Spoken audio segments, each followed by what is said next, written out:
Good morning, everyone, and welcome. Thank you for being with us. Sorry for a little bit of the delay, but we are here. Thank you so much for being with us. I'm super excited to be here. I am Houston's Lala. I'm a radio, TV host, and a social media influencer, and I'm so excited to be a part of this panel this morning. So first, we have Executive Director of NAMI, Dr. Neil. Good morning. Good morning. Good morning. How are you? And I'm here just to say welcome. Welcome, welcome. We're so proud to be part of the Houston community, and we're how to make the connection between physical fitness and mental wellness. Thanks. Awesome. Thank you. And then over here, I have Director of Development for NAMI, Carmen Martinez. Thank you, everyone, for joining us. So we are wrapping up our online engagement that we've been calling Let's Get Together for Wellness. And so we're going to have some amazing panelists. We have some great ambassadors that we're going to be discussing wellness tips, best practices on how to stay healthy. And we're going to have a very, very exciting performance by one of our men's ambassadors coming soon. His name is Josh, so stay tuned. Yes, that's right. I'm super excited to see that. Are we going into that now? We can. Yeah. For those of you joining, we can talk about NAMI Greater Houston and what we're about. A lot of you guys really don't know what NAMI even stands for. So NAMI stands for? The National Alliance on Mental Illness. Now, some people think it stands for the National Alliance for Mental Illness. No, that's wrong. We're not for mental illness at all. It's the National Alliance on Mental Illness. It's the largest grassroots organization in the country for advocacy for education and support for families and people who are suffering, who are challenged by mental imbalance. Balance, fitness, that great word that we all try to sustain, and yet maybe Josh is incredibly good at balance. Most of us are challenged in this year with our mental balance. So we're here to help you know but the services that are available for NAMI and how we can all take part as a community in elevating the community mental health at a time of extreme need. There's no joking about that, right? We're all stressed. We're all exposed to anxiety and depression. For the most part, those are the two really potentially crippling mental imbalances that we're dealing with. And so if we can add fitness to that, if we can get outside. If we can work on these things, then that's our way of helping the community back to wellness. Is that enough? Is that enough? Now, Carmen, how long have you been a part of this, and how does it feel to be a part of something like this? So I've been a volunteer with NAMI for a long time, so at least 4 to 5 years. So very excited now to be one of the staff to be kind of focusing on mental health awareness for NAMI Greater Houston. So we have some exciting, the panelist is going to come, our program manager soon, about sharing our educational programs and just give you guys a little one-on-one on what we represent here for the community. So are we ready to get with Josh? So we're going to switch over to Josh. He's going to be giving you guys a little warm-up. So here we go, Josh.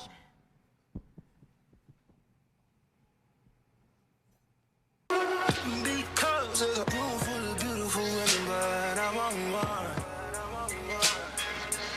Room full of women and they notice me. Now all they wanna listen to is jealousy. All I care about is freaking you. Freaking you. Is there a freaking you? Come and talk to me. I don't like the shy game. I don't like no mind game. Cause by the time you make your mind up, it's time's up.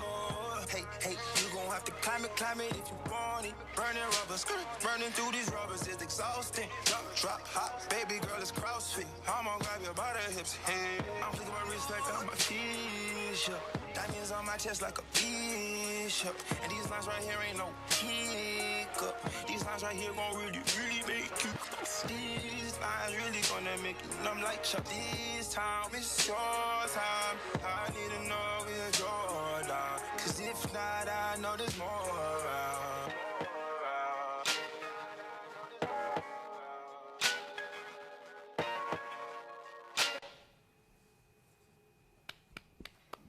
All right.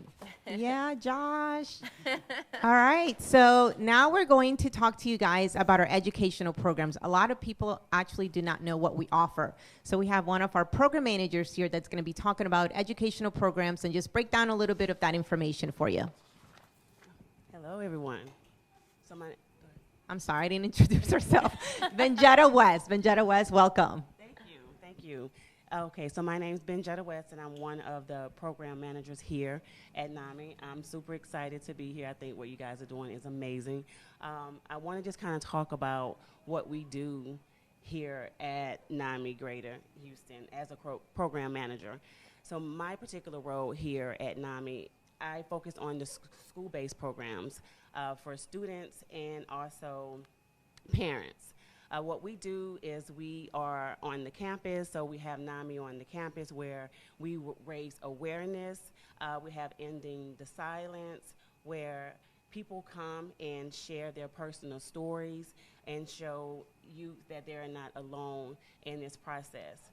We also have the Mental Health Wellness Ambassador Program, and in this program, we allow students the opportunities to serve as mental health promoters and also frontline interventionists. We have two other program managers here at NAMI Greater Houston. We have Brenda Match, and her role is community outreach and education. And in that role, she kind of helps identify individuals and families who may benefit from the courses that NAMI have to offer. She also is in charge of planning and implementing NAMI's community classes and support groups. She recruits teachers, family members, facilitators for family members and support groups. And then we also have Carmen Thomas, and she oversees the faith-based outreach programs. So her role is to plan and execute the engagements of outreach actions and activities within the communities that are faith-based.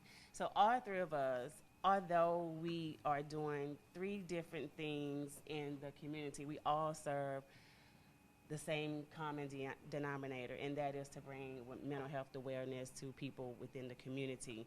We have our C Center, and that we consider the warm line. You can call them Monday through Friday. So a lot of you probably don't know what is a warm line, right? So Benjetta, explain to the public what is a warm line. So the warm line is where you can call. I want to just make sure I give the hours. So it's Monday through Fridays, 10 a.m. to 5 p.m. And so that line is an opportunity for you to call if you're in crises, or say like you're having a hard day or a hard time and you just need someone to talk to. You can call that line, and there is someone there that will be there to support you, provide you with resources that are available to you within the community. If they are not able to assist you, then they're going to make sure that they point you into the right direction. So there's going to be a way that you can always talk to someone. If you're not able to get someone via phone, you can always email at ccenter@namigreaterhouston.org, or you can also leave a voicemail message and someone will call you back within 24 hours. What about people who might not feel so comfortable calling or emailing, or maybe are scared? Like, how is the staff going to make them comfortable where they can feel, safe enough to call and make that decision? Well, I think that you never know what you're going to get when you call, but the staff is very aware, they're very knowledgeable, and they're very welcoming. Yeah. So if they are feeling uncomfortable with sharing, again, they can leave a message, and then one of the staff members will reach out to them. We also email, and we say, hey, we noticed that you called, we saw that you were in crises, how can we help you? Mm-hmm. So we want to make sure that we provide a space for them where they feel safe and they feel comfortable, where sharing is not like something that they don't want to do. It's hard for people to open up. Now that's open for anyone of any age? Any age you can call, and someone will be able to assist you. Okay.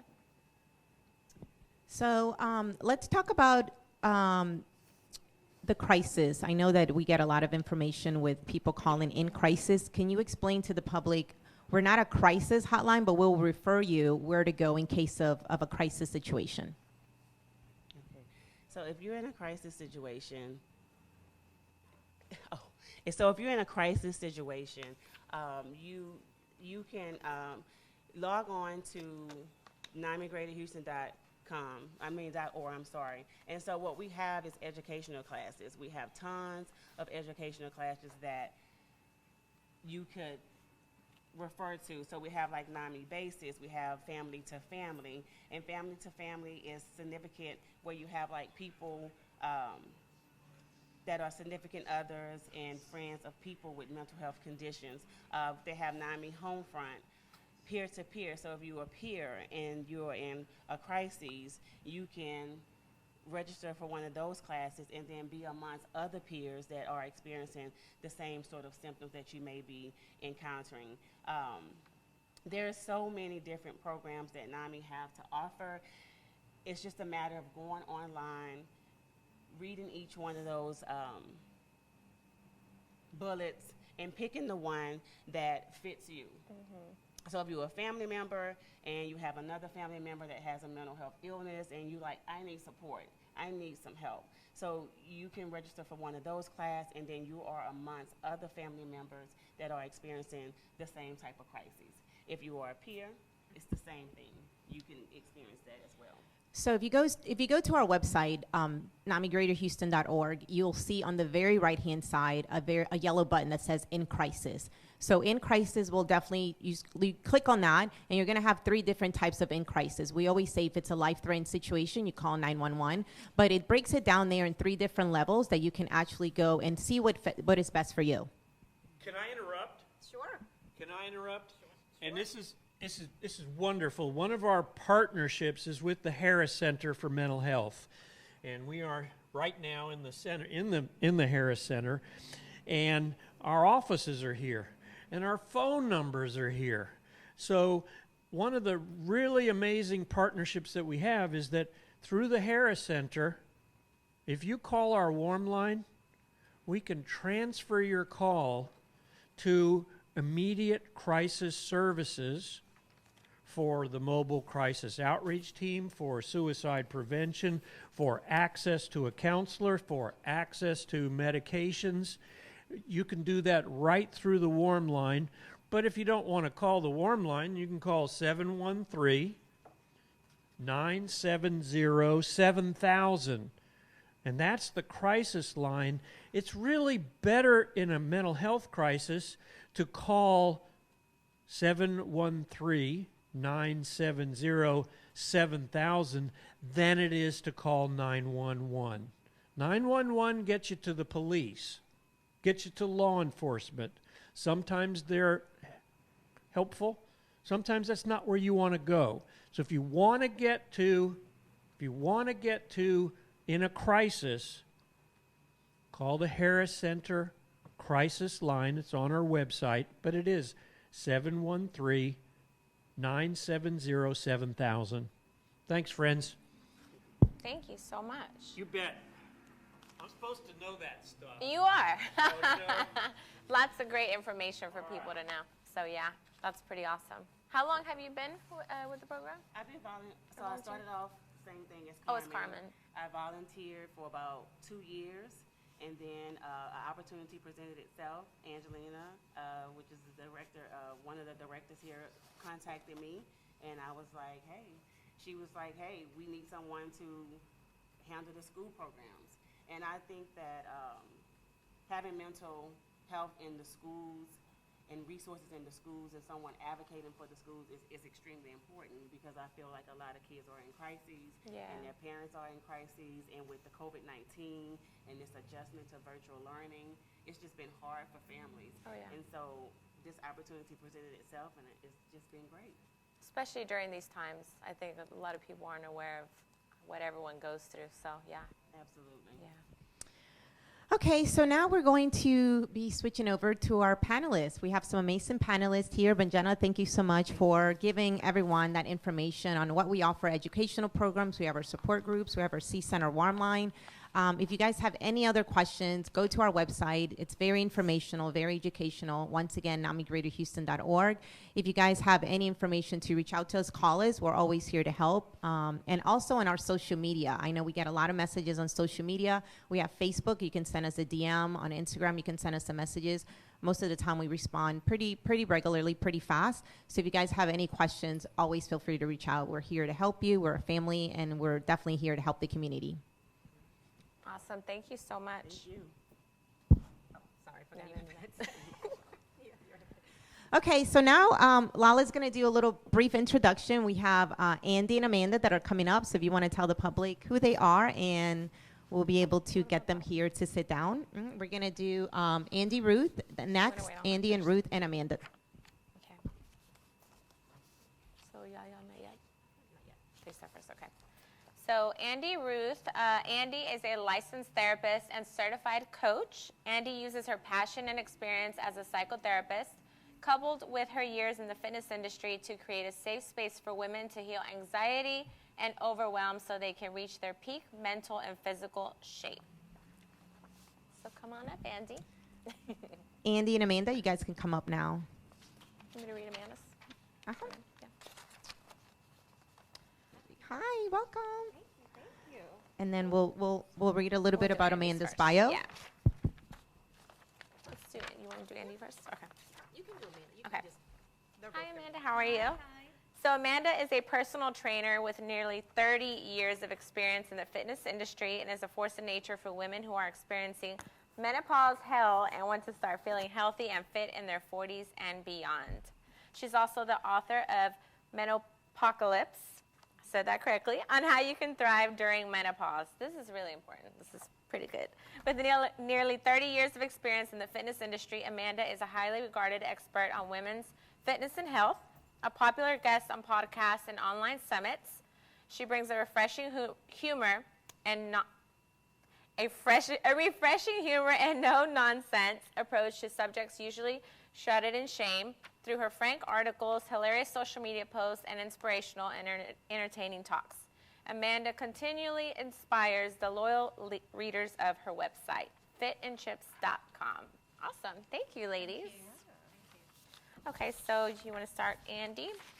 So Andy, let's talk about your role as a therapist and a life coach when it comes to mental health. Just tell a little bit about how you can help if someone is seeking for that mental health guidance, how your services can help, and what you're all about. Yeah, sure. Should I pick this up? Okay. Yeah, I actually work with mostly women, although I do have some men who work with me as well. And a lot of them come to me feeling very overwhelmed, like they don't have life fulfillment, like maybe they should, right? That word should be happy, but they're just not. Something's missing. They don't feel that zest for life. And so really getting them to a place where they're not bogged down by that all the pressures that they put on themselves of what life should look like, the anxieties that they feel, that overwhelm of what life brings, right? We don't have that village that everybody talks about when they say it takes a village. So my services really are there to hold space for their experience, release judgment, because there's a lot of judgment around what they're feeling, a lot of shame. I love that you mentioned that, Amanda, in your intro, a lot of shame around what their experience is, and really exploring what is going to elevate their lives so that they can feel that fulfillment. So I'm very, very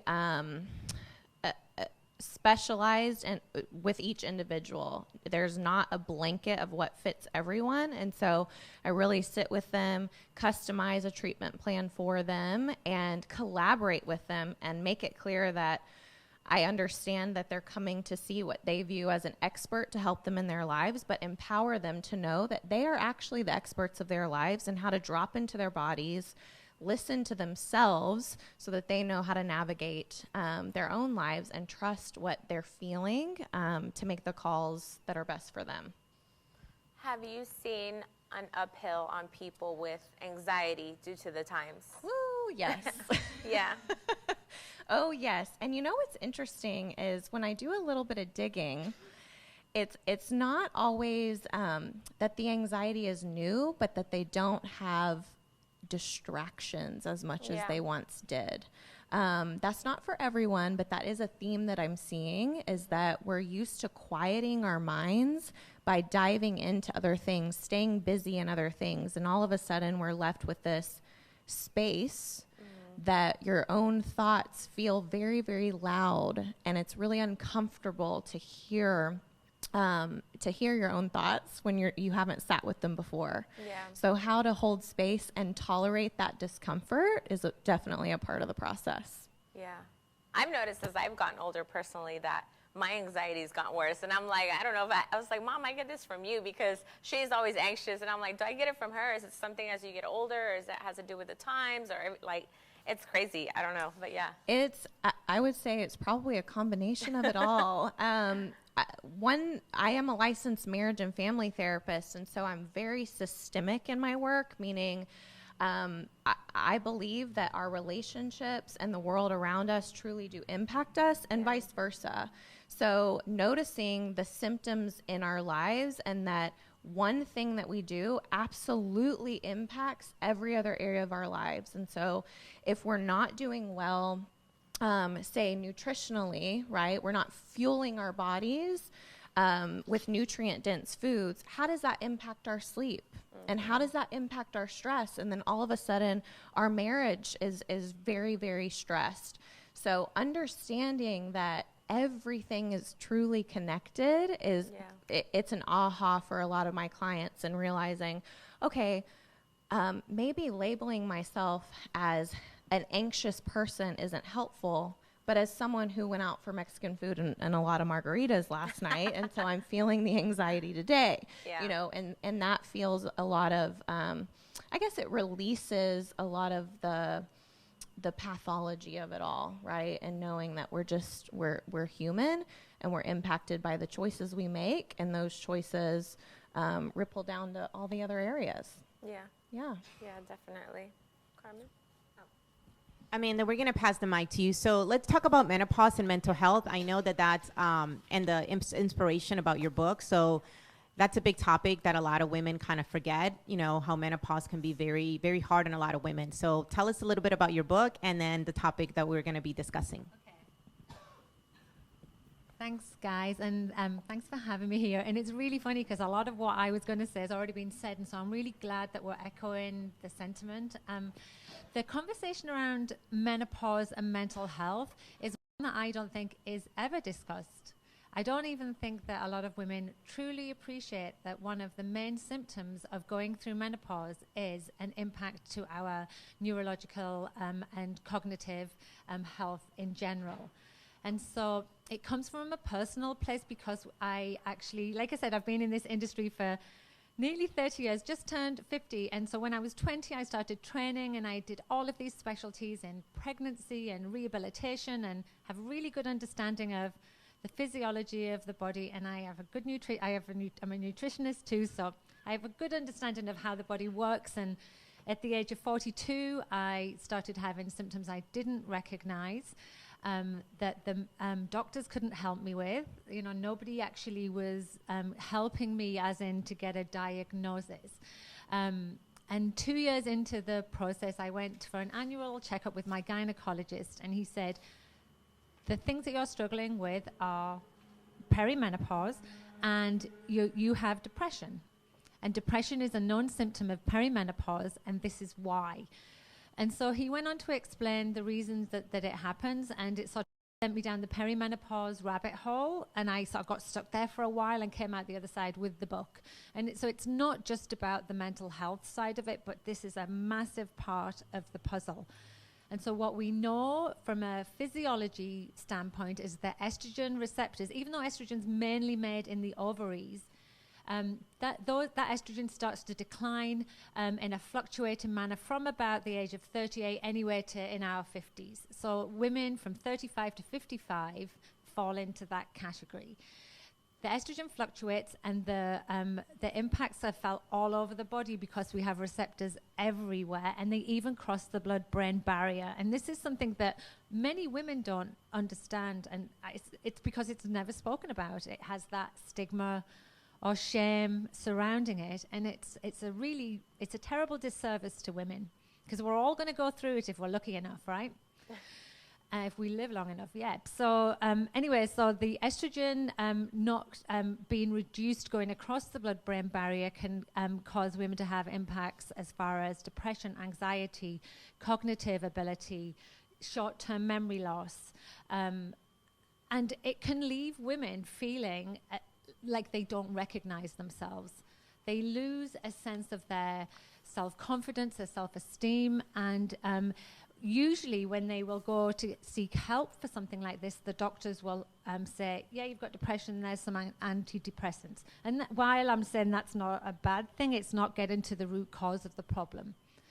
And so what's happening now, in the 8 years since I've been through perimenopause and I'm now menopausal, I've seen the conversation shift dramatically. I mean, people like me are writing books, medical health experts are standing up and saying, we need to help women. We know that depression is one of the main symptoms of menopause. It can impact a woman from the start of perimenopause for the rest of her life, and there are ways that we can help her. And so I'm really happy that that message is now being sort of like shouted out a bit louder. I knew something wasn't right for 2 years, took antidepressants, kept quiet, was ashamed, didn't want to tell anyone. I felt like I'd given in. I was doing all of the things that we know are not helpful to the conversation. But I'm sort of glad I did, because it made me stand back and say, look, I have to grow and learn from this. And it was a game changer. And the biggest influence in that conversation for me was my child, who is neurodiverse. He's on the autism spectrum disorder, will be on antidepressants for the rest of his life to help with his, Asperger's. And he was like, why are you ashamed of taking them? It's helping you. You need help. It's not a failure. And it was just a light bulb moment in the way that, one, I have to be very open about my struggles. I have to be. It's imperative to help other women. 2, my children are watching everything I do. And if my child is teaching me to be brave, and he's being brave and modeling that behavior, then that's what I'm going to do. And so essentially what happened is I started writing the book. I contributed to lots of articles, and women hung on to the depression side of it more than anything. They were like, that's me too. Why has nobody ever told me this type of information? And so that's where I come from in this. But it's not in isolation, is it? Everything we do impacts everything we feel. So I talk about the holistic without the woo. I always said the holistic without the woo, because I want facts. I want tangible solutions that can help women. So we have to look at the way we move. We have to look at the foods we eat. We have to look at how we manage stress and sleep. We have to talk about mindset and building a resilient mindset moving forward through aging, focusing on our values and our strengths, and understanding what makes us the people that we are.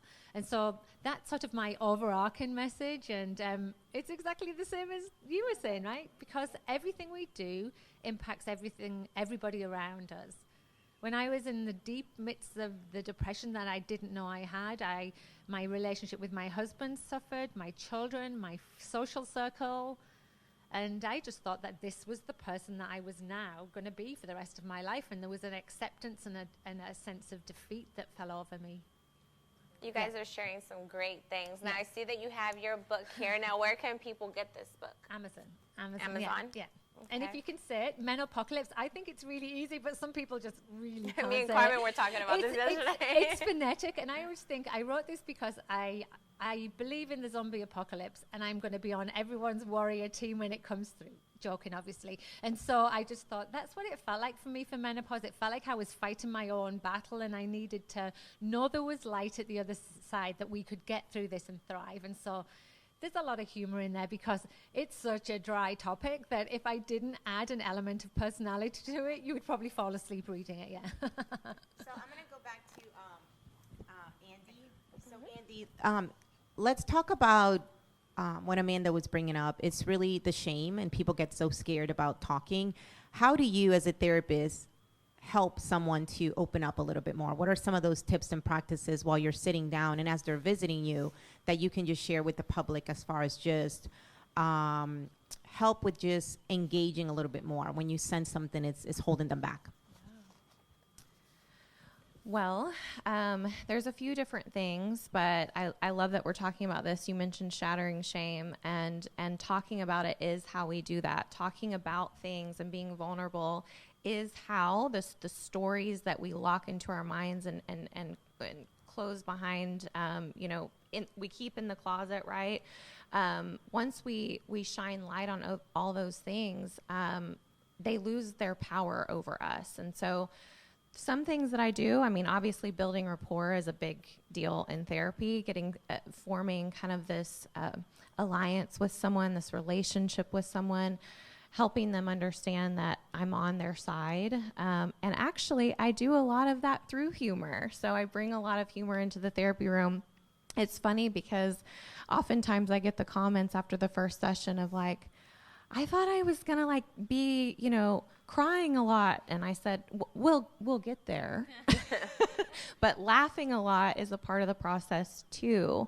And I actually think that sometimes laughter and humor is what allows you, it's like a deep breath for the nervous system. It allows you to go deeper, right? It's like, I'm overwhelmed, let's laugh a little bit, and then we can get even deeper because now I'm not so flooded by those emotions. So absolutely humor. There is a place for self-disclosure as well. I do that a lot just on my own platform. My Instagram platform is self-disclosure to have the conversations.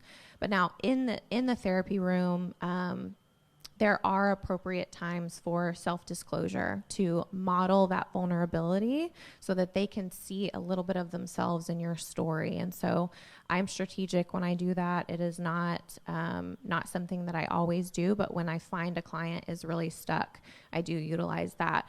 But that translates to outside of the therapy room and in our relationships. And so in your friendships and in your family, talking about these things and having the conversations with your children and with your spouse, you're modeling these things. So when you open up, it allows them to then meet you at that same place.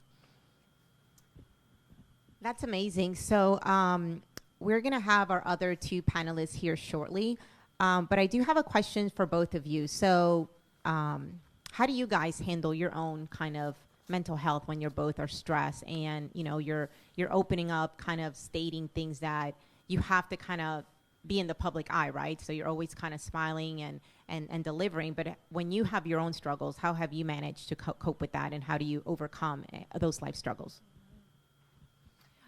Well, for me, I think practicing what I preach in the sense of releasing judgment and increasing compassion for myself. A lot of people, including myself, I get trapped in this where we have that fix-it mindset. Something's wrong with me, and now I need to fix myself. And as soon as we can shift out of the fix-it mindset and have compassion for the human experience, all of a sudden we can release the judgment and move through the emotion and move through the experience with that compassion. For me, myself, there is a pressure that you can get caught in, especially as a therapist or someone who helps other people, like you shouldn't struggle. And that's not true. I view my struggles as a way that I remain connected to my clients. It is how I'm able to relate to them. It is how I'm able to keep the empathy that I've always had with them, so that I'm not so far away from their experience, right? And so I really collect those struggles as now that I'm going to use this, right? Use this to really connect, have empathy and compassion for my clients and meet them in their experiences. Now, outside of that, it truly is getting support where I need it. I have my own therapist. I view this isn't how everyone does or should view their mental health, but for me personally, I view my mental health the same way I view my physical health. when I, got to a place where I was physically fit, I didn't stop exercising, right? I maintained it through exercise. So there wasn't a destination. It's an ongoing journey. And that's how I view my mental health as well. I utilize therapy and support and outsource a lot of things, right, in my home to help me stay in a place that I feel good with my mental health, that I can thrive in my life. So I have ongoing therapy. I exercise regularly. That's a huge, huge component to managing stress and keeping my sleep quality. Using my relationships and support system, coping skills. So all of the things that I help my clients with, I do implement in my own life. And that keeps me in integrity for sure. Yes, all of that. So as well as actually having open dialogue with my husband and children, so it took a long time for me to be able to do that. And British, we're pretty repressed. We put everything in a box and pack it away. That's literally how every English person deals with trouble.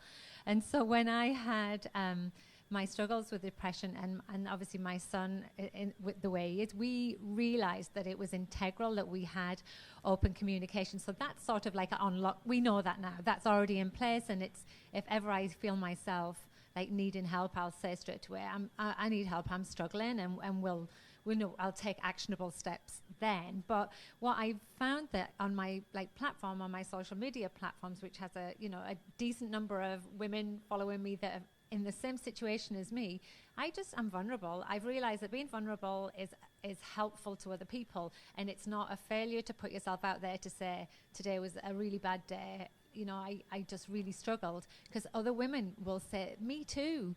And we know mental health impacts increase during perimenopause to the fact that suicide rates are so much higher in women. And I didn't know if I should go there today, but we know that they peak through menopause. And so there's a desperate need for women to feel less isolated. And you do that by building community. So I have communities on social media. There's loads of them out there now where women can be honest, be open. There's never too much information. And it's so helpful for them to find allies and sister warriors, to help them through. So outside of that, and being completely honest and saying I don't know the answers and I'm struggling, exercise is key. And this is like my bread and butter, so I know this inside out. But there's so much research to back improvement of depression, anxiety, and other mental health disorders through movement. Strength training in particular changes our bodies at a cellular level. We know that that's helpful. So that's what I'll do. I'll do some fitness snacking. If I don't have the energy to do a big workout, I'll do 10 minutes movement. And it just, I never not feel better after I've done it. And that should be all exercise. You should always come out the other side feeling better than you did. And that includes going for a walk to get your Starbucks instead of driving there, anything. So my message to people when I'm feeling like that, and I know the small actionable steps I can take, is that to tell people to obviously not be too hard on themselves. Like, you're not failing. Life is still good and it's there and you can still thrive, but look for small wins. Don't go for these big hurdles. Just chip away, because it all counts, right? So that's sort of my strategy. And I was a long hauler from COVID. It's actually a year ago I got COVID. It took me 4 months to recover. And at the time, nobody knew there was such a thing as the long haul struggle. So for 4 months, I just couldn't move. I couldn't exercise. I didn't eat well. My mental health struggled. I felt isolated and frustrated because I didn't have answers. So I had to really dig deep on those strategies. And so I'm even talking to loads of long-haul support groups now, because they're in the same boat. When somebody feels alone and isolated, it's a horrible place to be. You share that experience with just one other person and start the ripple, it's a game changer. So that's sort of my strategy too. Now, I think before we go, I wanted them to mention where could people that are watching and maybe want to contact you, give them that information. Yeah, sure. My Instagram is Andi_Ruth. That's ANDI_RUTH. grandma's middle name. And my email is andrea@friendswoodfamilies.com. So you can reach me in both of those places. Thank you so much. Thank you. Okay, so I'm everywhere, but I'll just give you my Instagram, which is amanda.thebe, and then there's a link to everything in there. So And the book. yeah, you can get my book there too, which is going well, and I think the reason is because it's evergreen. Women will always go through menopause, but I think there's a sense when people read it, they're like, that's just like me. I feel that way, and You'll so feel it in some it's way, not yeah. it's not a medical textbook. I'm not a medical practitioner. I know my scope of practice. I stay in my lane, and I think that that's appreciated too. Yeah. Thank you so much. Thank you, ladies. We definitely appreciate you covering topics very, yes, thank you, ladies. Thank y'all. For being here. I think you guys have delivered some wonderful information. And these are topics that people don't really talk about, right? Like I had reached out to Amanda with the menopause topic, and I don't think I've ever heard that correlation with how it's affecting people's mental health and women's mental health. And Andy, we met at a women's event, and I just saw her, and I thought she was wonderful with some of the best practices. So thank you both. And we're going to bring our next two panelists. Lala is going to introduce Rena, Dr. Rena, and we're going to introduce Andrea. They're both licensed therapists. So we're going to do a little bit of their bio, and they're going to come right in. So Rena and Andrea. Okay. So Dr. Rena is currently serving as a behavioral health court expert liaison for the Harris Center of Mental Health and IDD Services. She has worked with THC since 2013 and previously worked in the field of career counseling. While at THC, she's worked with the Assertive Community Treatment Team, the Mobile Crisis Outreach Team, and the Eligibility Center. Dr. Strobe earned her PhD in counselor education in 2019 and is passionate about supervising and mentoring counselors and promoting self-care. She serves on a team that presents the Supervisory Clinical Training Service Series for the supervisors at the Harris Center. Dr. Strobe believes strongly in wellness for her clients, her fellow counselors, her family, and herself. And then Andrea's going to talk about her her background before we go into Rena. Alrighty, so my name is Andrea Estrada, and I am a licensed professional counselor. I went to the University of Houston to get my master's, and I actually started my mental health career as a psych tech and gradually got promoted to a field clinician for the Mobile Crisis Outreach Team here at the Harris Center. And then I have some clinical background experience in psychiatric hospitals around Texas. And now I'm currently a psychotherapist at a private practice for Dr. Nathan Stewart and Associates. What else? I'm a certified life coach, and I started my life coaching business last year during the pandemic, and yeah, things are going really good. Awesome, thank you. So you guys probably have seen Andrea, she's one of our wellness ambassadors. So how this started, the campaign that's been going on Instagram since last year, last week, it's let's get together, let's rise up together for wellness. So she's one of our fitness ambassadors. She'll be joining us later a little bit about those best practice tips and kind of health and nutrition. And we're gonna switch it over to Dr. Rena and tell us a little bit about the Harris Center and how you've helped people here. Yeah, so I work for the Harris Center. I've been working there for about 7 years. That's actually how I met Andrea and found the wonderful woman that she is. And I really got into the Harris Center because I was interested in more clinical work. And that's exactly what you get whenever you join the Harris Center. I was fortunate enough to join the Crisis Outreach Team. And that is just something that's amazing. You were talking earlier about if you're in crisis, what do you do? There is a team here dedicated to going out into the county, meeting with people individually, getting them either a safety plan, or if that can't work, getting them to a hospital if that's what's needed. It's all based on the individual. Crisis is not defined. It's what the individual is experiencing. If they believe it is a crisis, then we go out and we meet with them. Currently, I'm working with the court system because whenever we are in a mental health crisis, we don't always make the right decisions. So a lot of time that ends up with people committing offenses.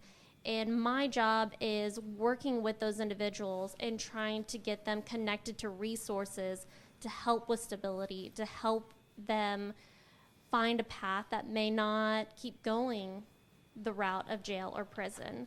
So I've really loved what we've done here, and I've loved meeting the women and men who are in mental health. And something that I've come across again and again is I don't know that I know a single person at the Harris Center who only has one thing that they are doing.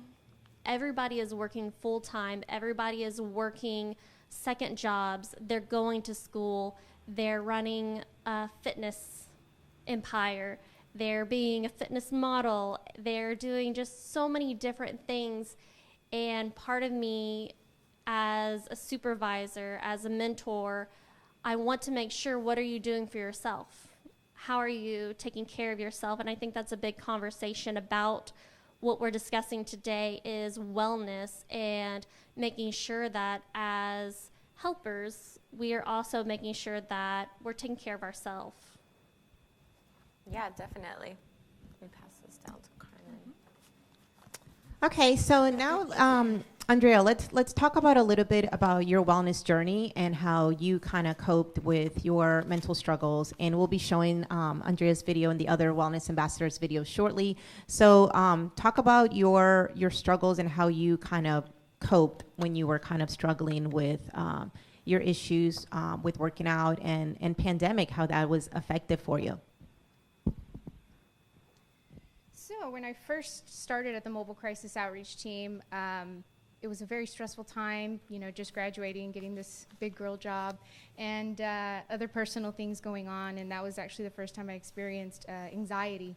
I remember I was writing my notes after coming from the field, and things just got blurry. I was out of breath. I was, this dread came over me, and I was, so confused with what was going on. I'd never experienced anything like this, and luckily a coworker of mine took me outside and we walked, and she kind of made me realize that I was potentially having a panic attack.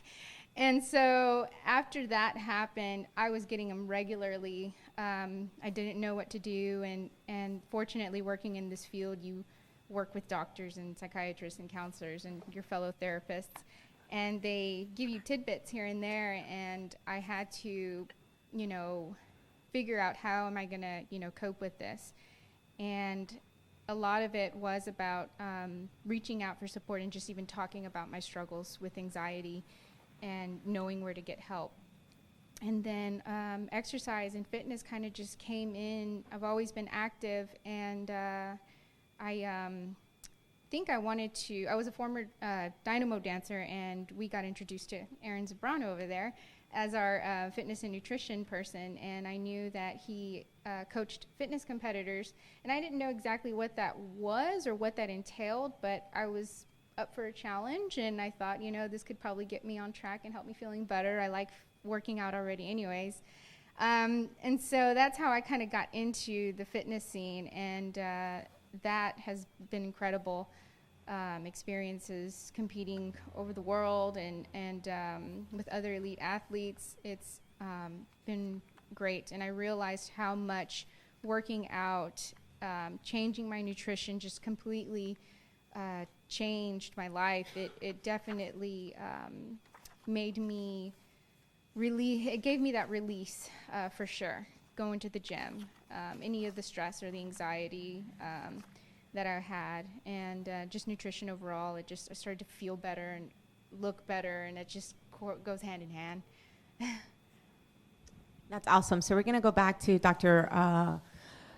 Rena, and let's talk about self-care. I know that's very important, and we as women sometimes are very bad at taking care of ourselves first. So let's talk about some best practices and tips on just kind of making sure that our self-care is always top of mind.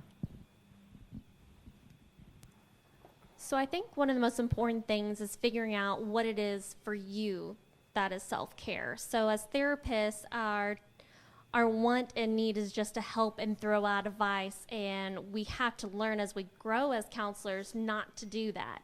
It's to allow that person to come up with what ideas have worked for you in the past. what times in your life have you not felt stress? What were you doing then? So it's really important to recognize those moments and replicate them. Do they still work? Sometimes we need to change our methods. You know, is it escaping from the kids for a little bit? Is it actually taking your kids to the park? What is it that fills your bucket back up, and making sure that you make time for that?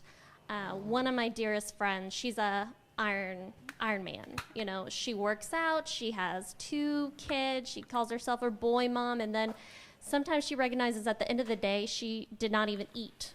You know, she's feeding the kids and she realized she has had nothing all day. We've said so many times how important it is to eat the right nutrition. That's what fuels our body. Well, what if at the end of the day you realize you haven't eaten anything? So it's just being a little more mindful. During the pandemic, we've realized that our 8 to 5 has almost become 24 hours. With the virtual piece of this, we're always accessible. We have email on our phones. We have people calling, texting us all the time, and it really makes it difficult to find those boundaries. So whenever you're thinking about self-care, you're thinking about what boundaries do I have in my life, and never getting upset at yourself whenever you break those boundaries, but just making sure that that's working in your life. Seeing, am I having more anxiety? Am I feeling down? Just taking that time to reflect on yourself and deciding to kind of put yourself first sometimes. Lala, you want to add anything? I know. So I didn't want to bring her in, and she's very quiet because, but I'm going to go there. I'm going to go there with Lala because I feel that if you guys don't know her, she's a local, very known influencer here in Houston, but she also gets a lot of hate, right? Mm-hmm. So she has gone through her own kind of depressions in the sense of just being bullied online. And I think that's something that we forget about discussing that with these influencers that are always very public in the face. She does a lot of community outreach events, a lot of, she brings the community together here in Houston. So talk to them a little bit about what you struggle when you get those I don't want to say hate, but they are. Yeah. They're very mean. They're very mean comment, and that affects your mental health. So I know I had to go there because I know me and her always talk about that. So I think this is important for you to share with them that sometimes, you know, we look at individuals, they look very happy online. She's very cheerful. She's very positive. But we don't know what's going on behind the scenes. So we always want to make sure that we know the story behind the scenes because words are very powerful and words are very hurtful. But keep forgetting you have a mic. Yeah, I guess I'm a little more quiet because I'm actually listening to everything that's going on. And I'm like, I don't know if I feel happy or sad. And I'm thinking about my own life and my own situations, listening to you guys, because I'm usually loud and outgoing, and I'm a super positive person. But yeah, being a public figure, you know, you deal with a lot. And like you were saying, social media, texting, all that is at our fingertips now.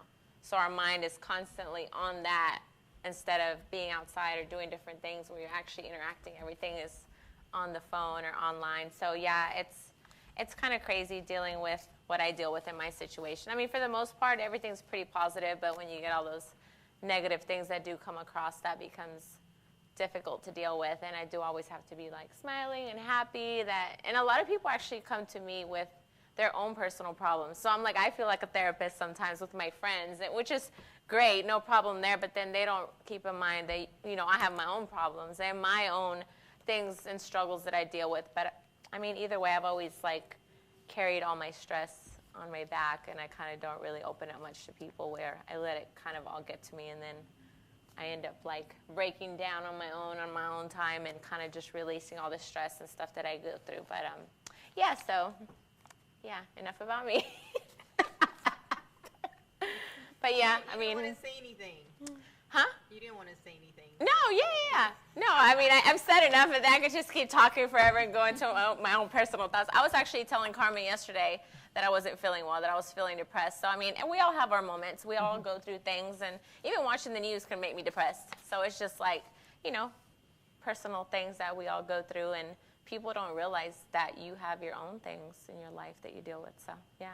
Absolutely. So we're going to have a few more minutes with our amazing panelists here. Is there anything else you want to cover as far as just your role and how you can help? And tell us what you're currently doing right now with kind of reaching out with the community and, keeping women in this Women's History Month top of mind. Tell us about your activities that you did this week. So once again, we've been doing an Instagram 7-day activity. We had 14 ambassadors, 7 men, 7 women.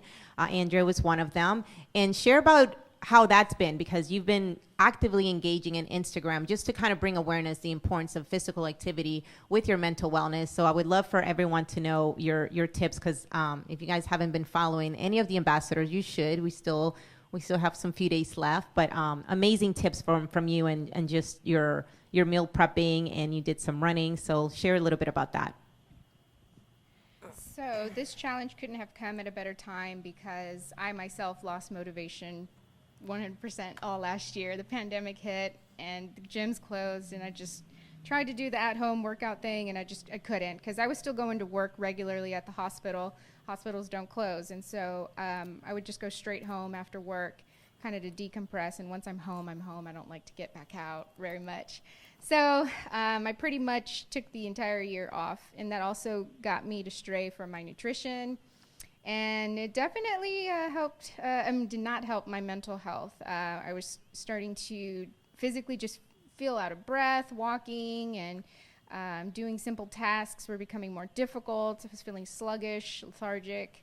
And then, of course, I experienced the feelings of frustration and impatient with myself, just because I was comparing myself to a previous fit Andrea, and how am I not keeping up with this if I'm one of these advocates or fitness competitors or fitness persons that try to advertise and talk about fitness. And so I had my own mental health struggles with that, and so this challenge helped me also get motivated again to start working on those habits slowly but surely, and just remembering to be patient with myself, and if anything, going through that off period or that bad time, it really did make me appreciate how much fitness has impacted my life, both physically and mentally, for the better. And so just, focusing on little things that I can control, and taking baby steps, because gradually I know I'll get back to where I want to be and where I'm comfortable and happy, and feeling good. And if people would like to reach out to you, how can they contact you? Yes. So on Instagram, it's Andrea Elevating You, and on Facebook, it's just Andrea M. Estrada. And my website, you can reach me at www.elevating-u.com. And yeah, awesome. Thank you so much. So, Dr. Rena, I have a question for you. So, I know you're very passionate about this mental health, of course, but how do you motivate your counselors? How do you keep your staff and your counselors just engaged? A lot of times it's just checking in with them, asking what they're doing for themselves, because no matter what, the the answer is almost always like, oh well, I know I should be doing this, I should be doing that. It's like, okay, well, do it.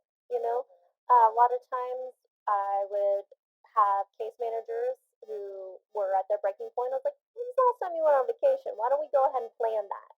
So it's really just kind of motivating and taking things to an action piece of it. So I think that's very important. And then also just being transparent. So one thing that I truly appreciate today is just hearing, saying I am feeling down. Andrea being honest and open, saying I have had anxiety. I do feel down when I'm not working out. And then your whole book, like that's fantastic, because if people know others are struggling, then it makes it okay. And once you can recognize it and feel it and move through it, that's how we can work on the wellness piece of it. There was a great speaker at a TCA conference one year, and he worked in the military. And he was like, there was an explosion, and the general, the head guy in charge of that, he was like, well, I just wet myself. And it let the other troops in that car okay, it's okay to be scared. Trauma is a real thing. And if we don't recognize that it's okay to be scared, it's okay to be down, then we aren't as willing to take those steps to work on ourselves, to give ourselves breathing room, because we're thinking, no, I'm supposed to be stronger. I'm supposed to keep going. And if we keep going, that's whenever we really do break down, and it's so much harder to build ourselves back up. And if people want to reach out to you, where can they find you? So anytime somebody wants to reach out to me, they can email me at rena.stroke at theharriscenter.org. One of my biggest jobs is just knowing about community resources for my clients. So maybe you have somebody who's struggling with depression. Maybe they're needing resources to help pay rent. Maybe they're needing a place, a shelter to go to. That's a big part of my job. So I would love just to connect people and help get resources out there that they may not know about. Awesome. Thank you so much. So just like we mentioned earlier, our NAMI Warm Line, these are the type of resources where we tell you to go. So you guys will call us. We're kind of like that middle individual. And then we'll send them over. We have a lot of resources within the Harris Center. We have a lot of resources around the city. So definitely visit our website, reach us out. But the main thing is that there's resources. I think the main thing is people don't really understand that there's so much help out there. And if you're in financial needs, they have programs for that to help you. So just reach out. That's the main thing, to reach out. And I know we've been talking to these lovely, beautiful women, and we're going to talk a little bit about the men's involvement here. So shortly, we're going to show you guys a video of our 7 wellness ambassadors that have been participating on Instagram. So I want to thank Dr. Rena and Andrea. Thank you so much for being part of these panelists. So now we're gonna take a little break, but we're gonna show you guys. Yes, thank you. We're gonna show you guys online our ambassadors. These are the men kind of sharing their own struggles and how fitness has impacted their mental health. So right now we're going to show you guys that for about 10-15 minutes, and then we're going to be back with Josh in transitioning into how he's been impacted in the last year with dancing. So let's show the videos now. Thank you, guys.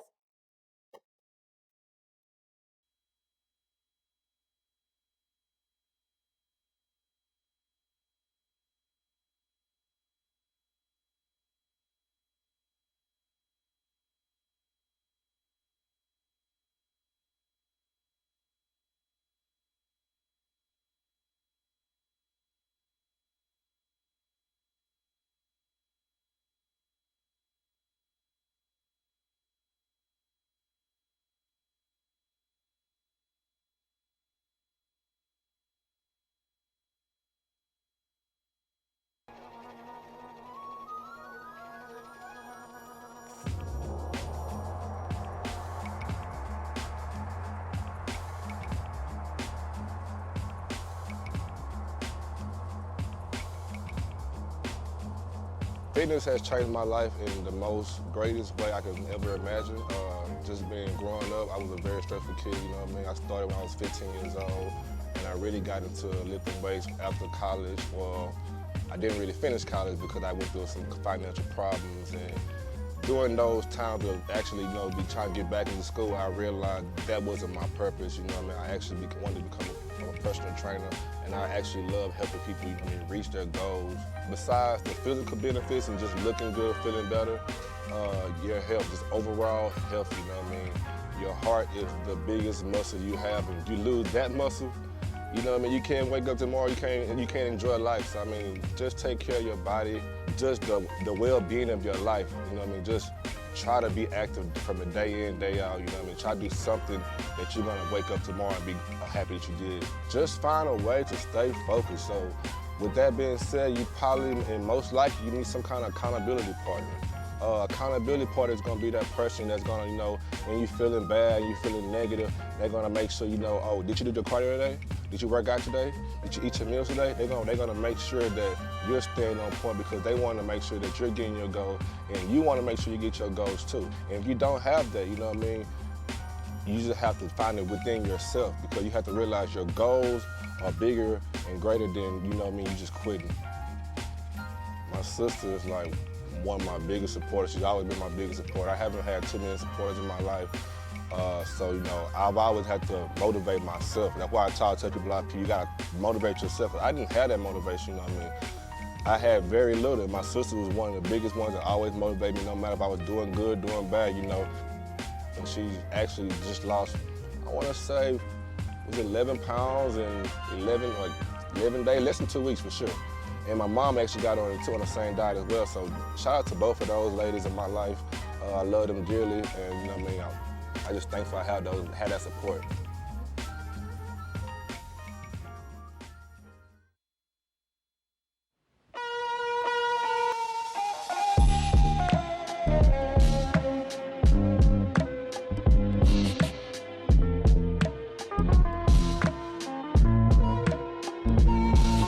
Fitness has been a part of my life as long as I can remember. I started playing t-ball when I was 3 years old.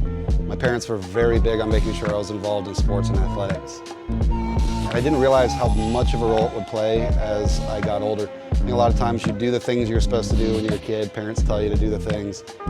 But I hit like 7th, 8th grade, and I got a really bad skin condition.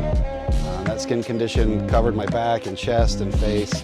And I played football, I played sports through the whole thing, but you know, basically what would happen is my skin would boil up, and if somebody touched me like this, I would bleed. You know, and I remember thinking, I'm gonna be so scarred and so ugly. I said, well, you know what, if I'm gonna be that way, then I'm gonna work out, I'm gonna be as big and as strong and as tough as I can be. So having that mindset at the time was the wrong way of thinking, because I'm fine scarred up, like I'm okay.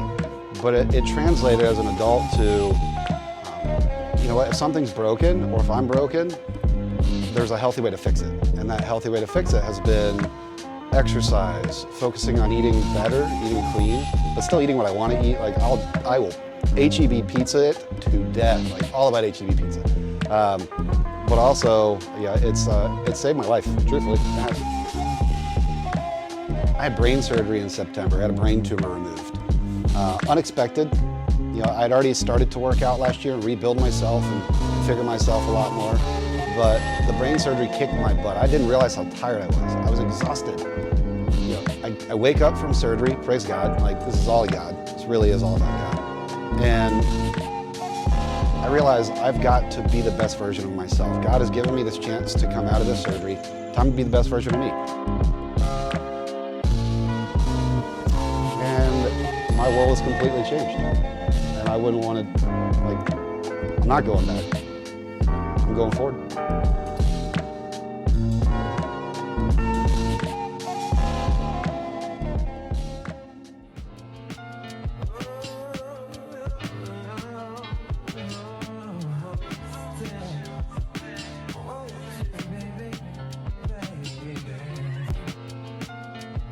Fitness changed my life in a tremendous way. I started fitness from when I was 19 years old in college, and then I left fitness alone probably like at the age of 22, and then I came back to it at the age of 33.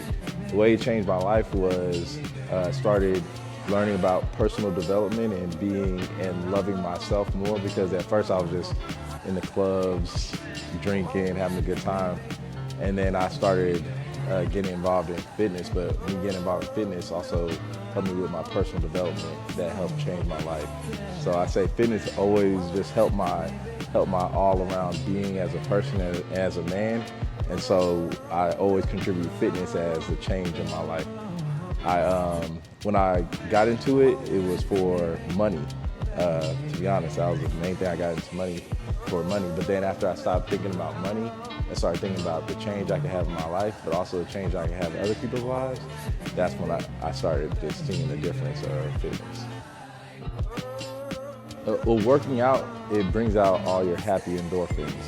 And so if you work out consistently, I'm not saying it's gonna alleviate any kind of stress or anything that you have, but it does help aid it. And so I think those two go hand in hand, mental health, wellness, and when you combine them both together, you're actually helping yourself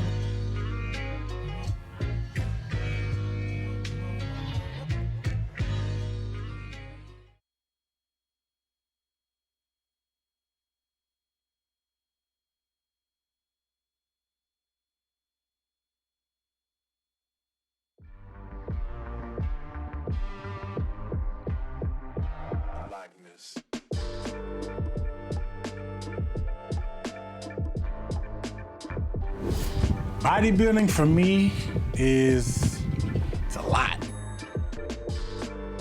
It's everything. It's changed my life phenomenally. I used to be pretty wild growing up. You know what I mean? So it gave me a different place to focus my energy, to not be in different places that I used to be. It allowed me to learn more discipline in my life and consistency. So it's everything. It's not everything in my life, but it's a huge part of my life. You know, learning to balance everything, learning to schedule times and all that different stuff that I wasn't doing before. So it's been very, very, very beneficial. To me, it's super important because it just teaches you discipline. It teaches you how to discipline yourself. Everybody can't put the food down. You know what I mean? It's hard. You know, when you're used to eating a certain way, you're used to eating burgers and fries, pizza, hot dogs, donuts, eating your way, however you want, a bunch of like huge portions and stuff like that, you learn portion control. Instead of drinking sodas and things like that, you learn to start drinking water. You know, so it's helped me tremendously, and it's awesome to be able to see your body go from a high body fat and you're kind of thick and fluffy to chopping it all down and bringing it all down and being lean and tight. It's pretty cool, so I love it.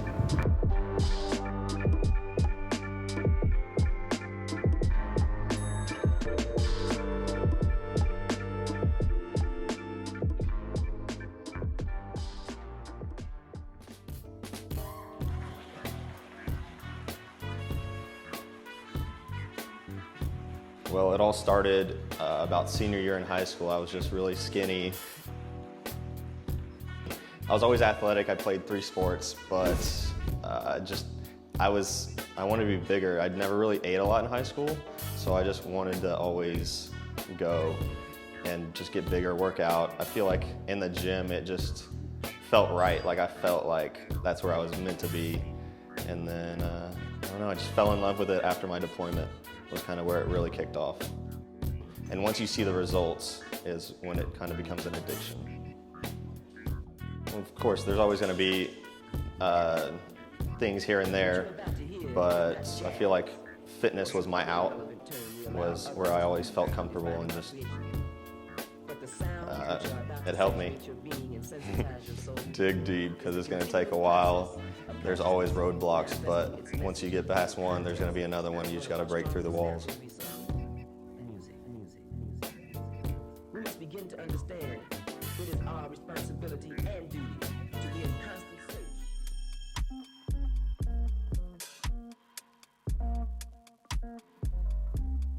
Yoga has transformed my life completely. I think it has given me access to discovering healing, self-healing. And that is immeasurable in value. I had a doctor tell me that I need surgery for my knee, and I said no. Prescription drugs, no. I went and taught myself yoga and healed my knee, and it's never been better. And that started my path on yoga, and just like connection to my body, connection to a greater source of healing and infinite wisdom. And so yoga has been invaluable in my personal journey. And I've become a teacher, and I've seen people heal their entire lives, from broken arms and wrists to broken hearts. So yoga is about healing, and that's how it transforms my life and everybody else's life. This last year has been really powerful in lots of ways from the transformational standpoint. With the shutdown and having to be disconnected from the world, I turned inwards, and I found a lot of pain, and I found a lot of discomfort. And I didn't know what that was, and it was bothering me. I experienced something like not being motivated, not being interested in anything. And what I found out was that I was experiencing emotional burnout. And it changed my life because I realized what that was. And it felt like my book, like it felt like my life was a book. And the book was in the wind, and the pages were flapping everywhere. I had no control. I didn't know where I was. I didn't know what was going on. And when I realized that I was experiencing symptoms of emotional burnout, it kind of gave me control over the flapping pages. I was able to like grab the book and like, say, okay, cool, this is where I'm at. Put a page marker here, close that, and like start to begin like a new chapter. And it's not like something I can heal like that, but I can work with it, and I have knowledge, and I can like take care of myself when I see symptoms coming up.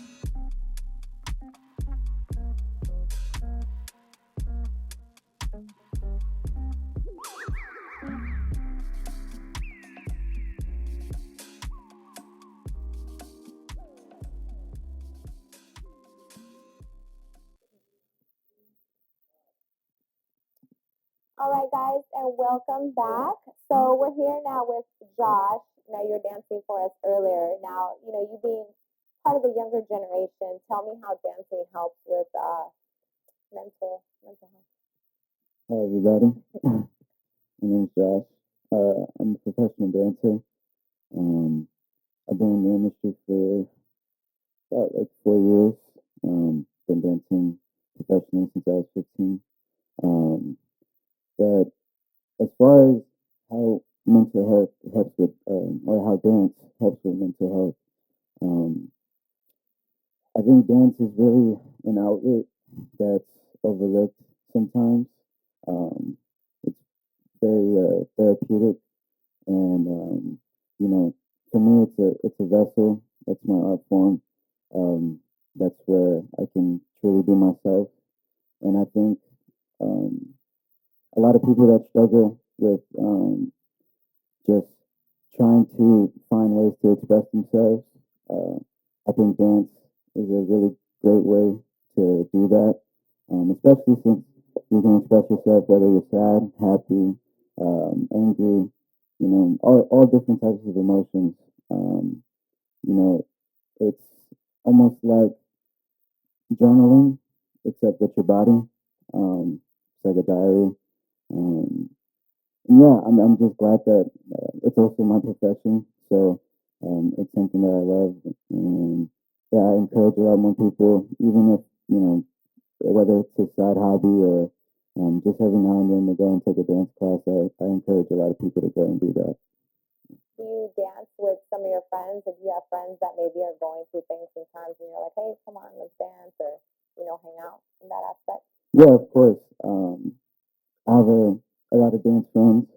Um, I have a lot of friends in places like Los Angeles, Florida, Atlanta, people that are in the same field that I am, and they go through a lot of the same struggles, especially with like COVID.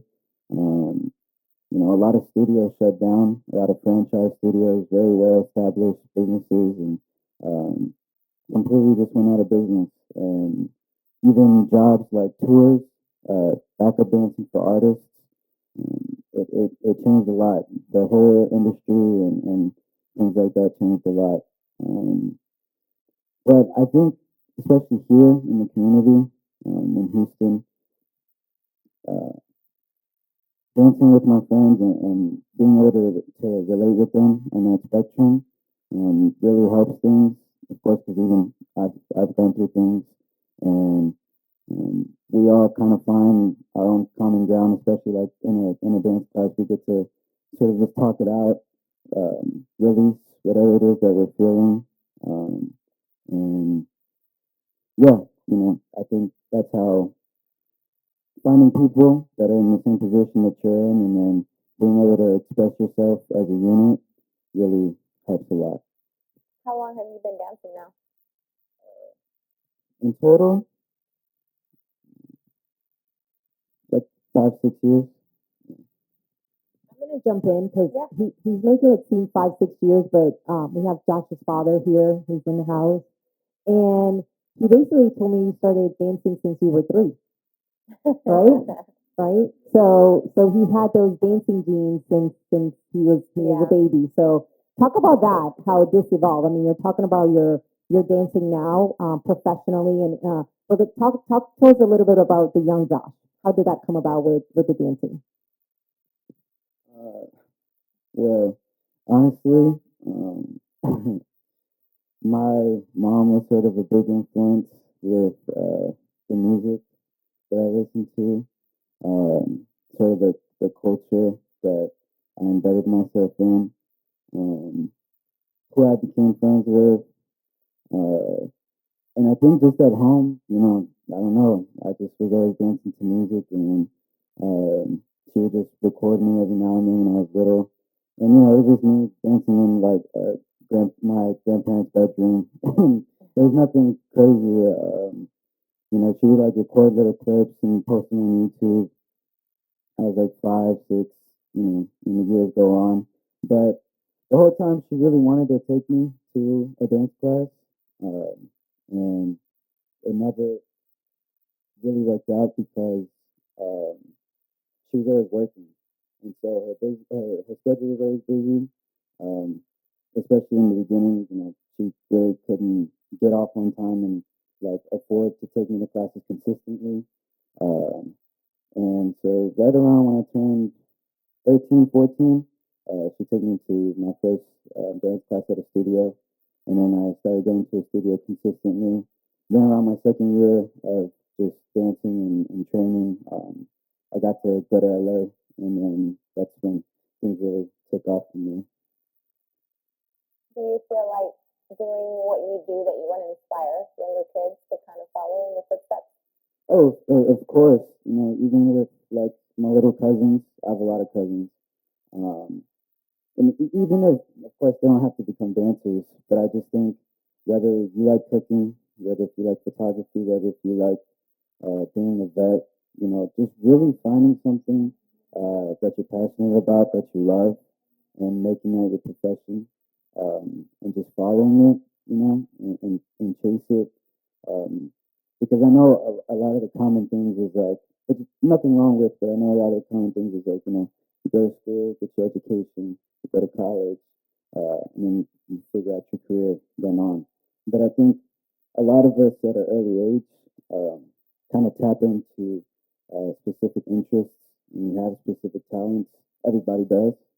And so I think when you find that talent of yours, whether it be in health, in art form, um, chase it and do what you love. Friends or people that you hang around that, you know, that vent to you about things they're going through in their life? Oh yeah, of course. A lot, Yeah. a lot of venting. But you know, everybody's story is different, and again, you just have to be compassionate. And life's not easy, so um, everybody, you know, everybody handles things differently. Not everybody's built the same. Some things that don't seem that big of a deal to me, is a bigger deal to somebody else. And I think when you kind of find that compassion within yourself and you just listen and you understand people, you can really help someone. Yeah, for sure. Carmen? So I have a question for you for those that are watching. So your generation doesn't communicate, right? In the sense of that verbal communication, you guys do texting and social media, direct messages. What would you tell kind of your younger generation or your audience to kind of seek help and open up whenever they're struggling? What would you advise to them?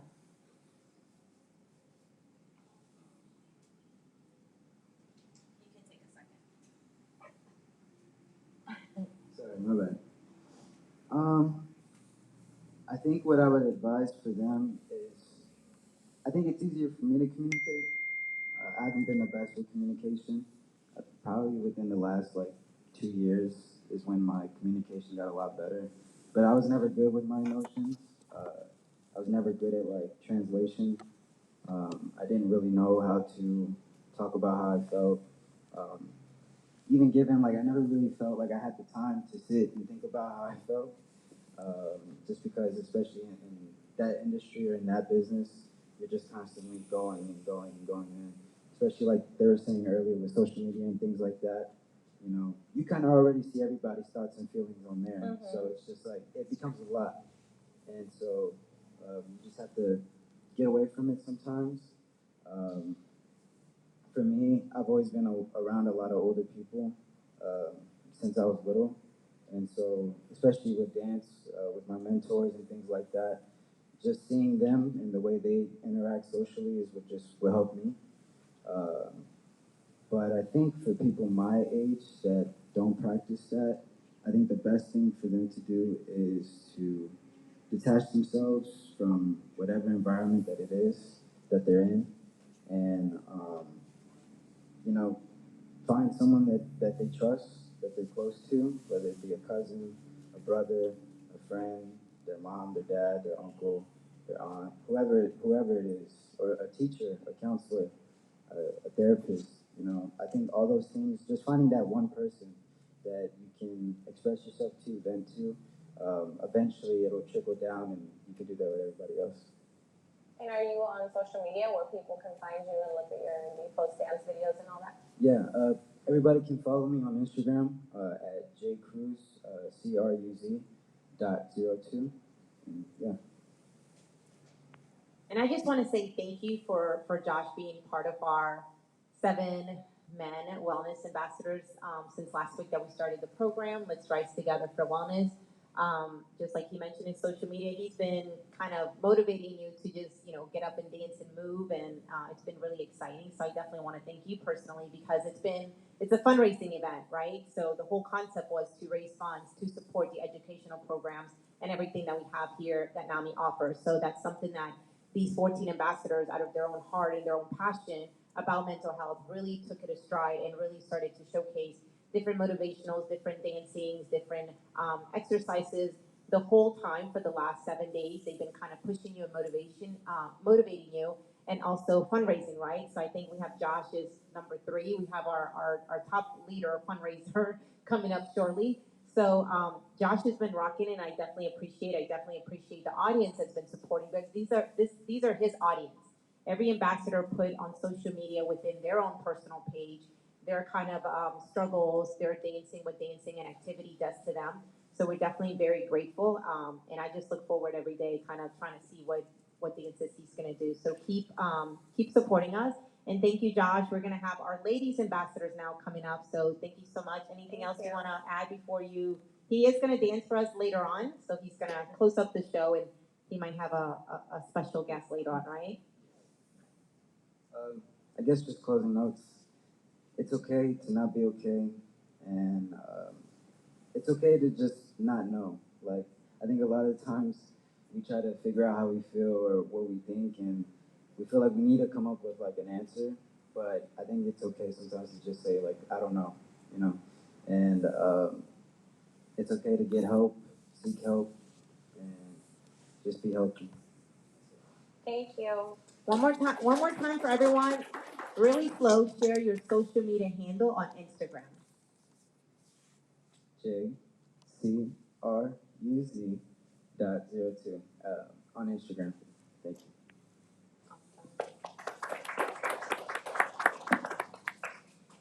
Thank you, everyone. So now we're going to bring in our women's team. We have some amazing women here. We have Tatiana, we have Andrea, we have Elizabeth, and we're going to talk about the social media engagement. Thank you so much, Lala. We'll see you shortly.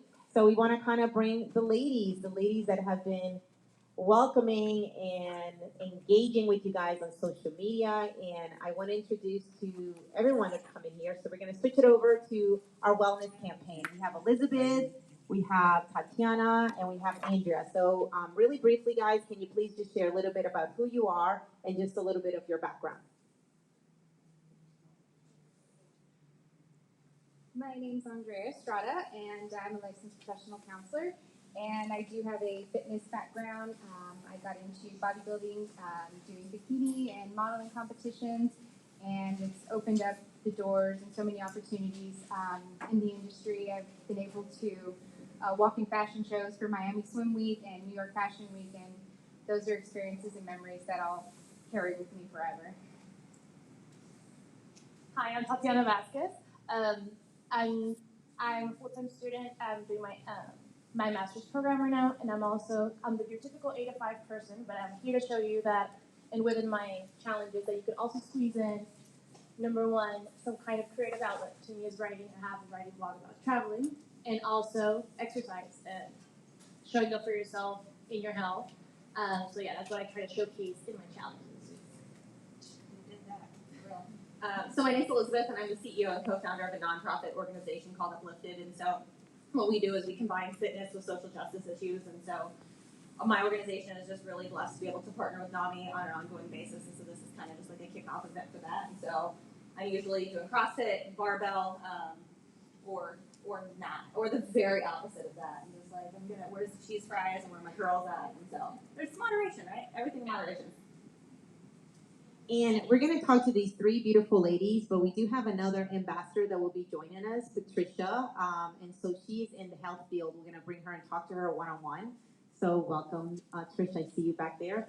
So first of all, I want to say thank you for being part of this wellness campaign. So I reached out to these beautiful individuals, and I know that they were very passionate on fitness and wellness and what the physical activity really means to them and how they handle stress. And a lot of people go to physical activity as a stress reliever. So I'm gonna go back into you guys answer these questions as far as how has it been this last 7 days. You guys have been very engaging in to the public of supporting NAMI Greater Houston, supporting the cause, fundraising the heck out of it every day. They're up in the morning just promoting NAMI, promoting themselves, as well as just the importance of mental health. So I want to kind of go into what's been like for you guys in this last 7 days as we're wrapping up this campaign. So for me, I felt like I was in a really unique challenge because I don't have a personal social media account. So everything that I filtered through this fundraising effort had to really be in accordance with the nonprofit organization that I run. And so trying to really hone in on supporting an organization that impacts this community so well was really fun to have like a creative twist to be like, how do we make this something that's going to resonate with those that are supporters of Uplifted, and then also in turn make that focus on NAMI. And it came really easy, honestly, because I think it's such a great organization to work with, and you and Neil have just been astounding. And so that has been fun. And I think just to see and I've been real open with the girls about this, I don't think under any other circumstances would our circles have met. And so praise the Lord for an opportunity to just kind of show up and celebrate y'all. And then Tiffany came and PR'd a deadlift out of nowhere. And so it was a real dope experience that I'm really thankful I got to have. Yeah, so for me, it was a little, when I first heard, I was like, oh, it's a bit challenging, but, because I don't ever kind of post videos like this on Instagram. I do my personal stuff and I'm working out, whatever, checking in. So I was like, oh man, what are people gonna think? I'm literally gonna bombard their Instagram, and I was bombarding it. And man, the first thing I did was, I was like, before I kind of throw these challenges, people are really gonna be wondering why I'm doing this. I threw in a video kind of explaining why this organization and this movement was super special to me. And I came completely bare. I came in really vulnerable, told them about my past experience with mental health, and man, the support I got, it was crazy. I never thought people would hit my DMs hey, oh my God, thanks for opening up about this. I'm going through that, or I went through that. And it's just people of all ages, of all backgrounds that have gone through that, and they never thought it was okay to open up. I never thought it was okay to open up. I didn't until I finally got out of it. So it was such an amazing opportunity to actually bring that to people. It's clearly needed, and it's especially for the younger generation. So I'm very, very thankful that I was part of it.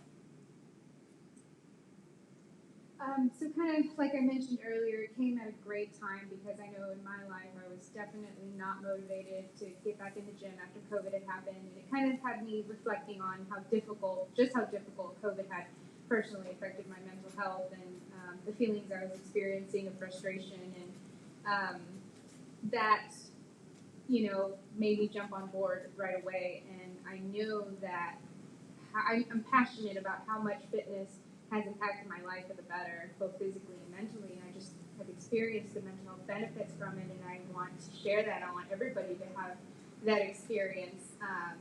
And so when I was presented with the challenge, I was more than excited and more than happy to do that. And like Tatiana, I don't normally post as much or do this much activity on social media, so it was going to be stepping out of my comfort zone too to do that. But the responses were overwhelming, and like Tati said, she was getting messages from people that were really inspired and touched by her story. And same thing, it just showed that people are going through things, and sometimes they might not want to talk about it or share about it.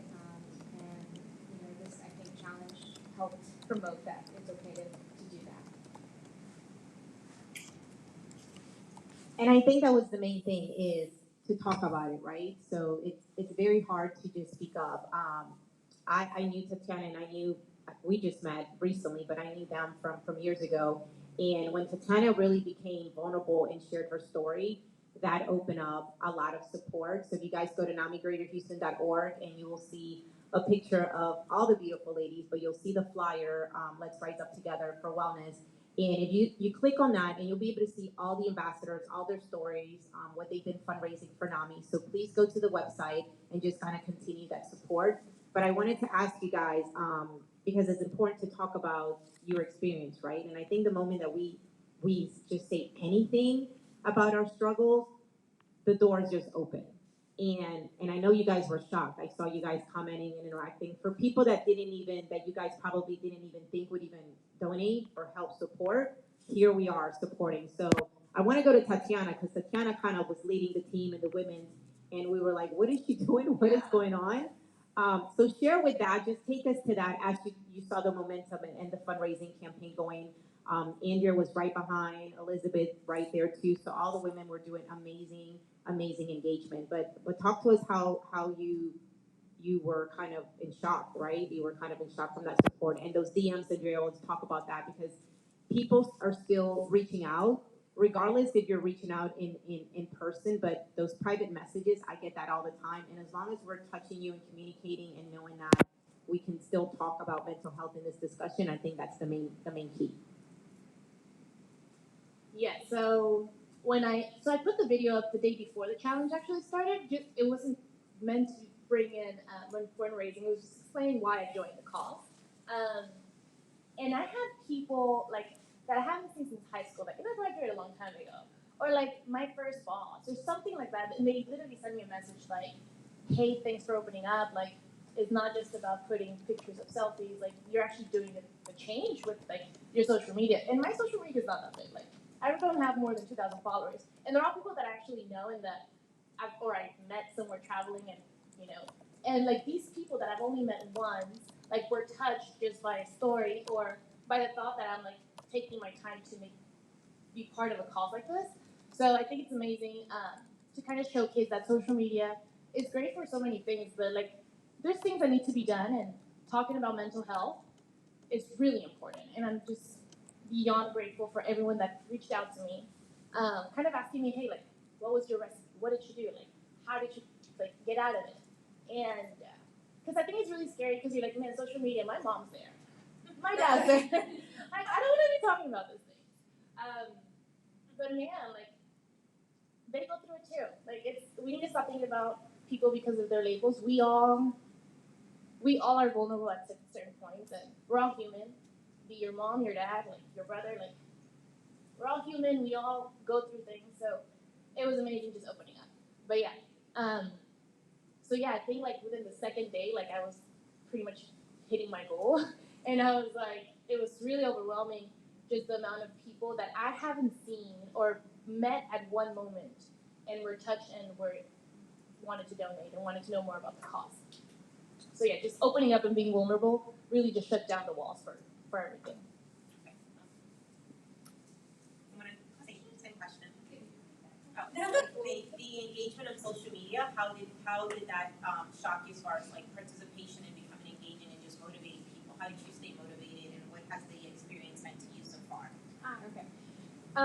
Being in the mental health field and just being an advocate for mental health, I, want to use my voice as much as possible on this topic. And I know what I stand for, and I know, like I said, how having gone through my own struggles and just the benefits of opening up about it, reaching out for help. It takes a lot of courage to do that.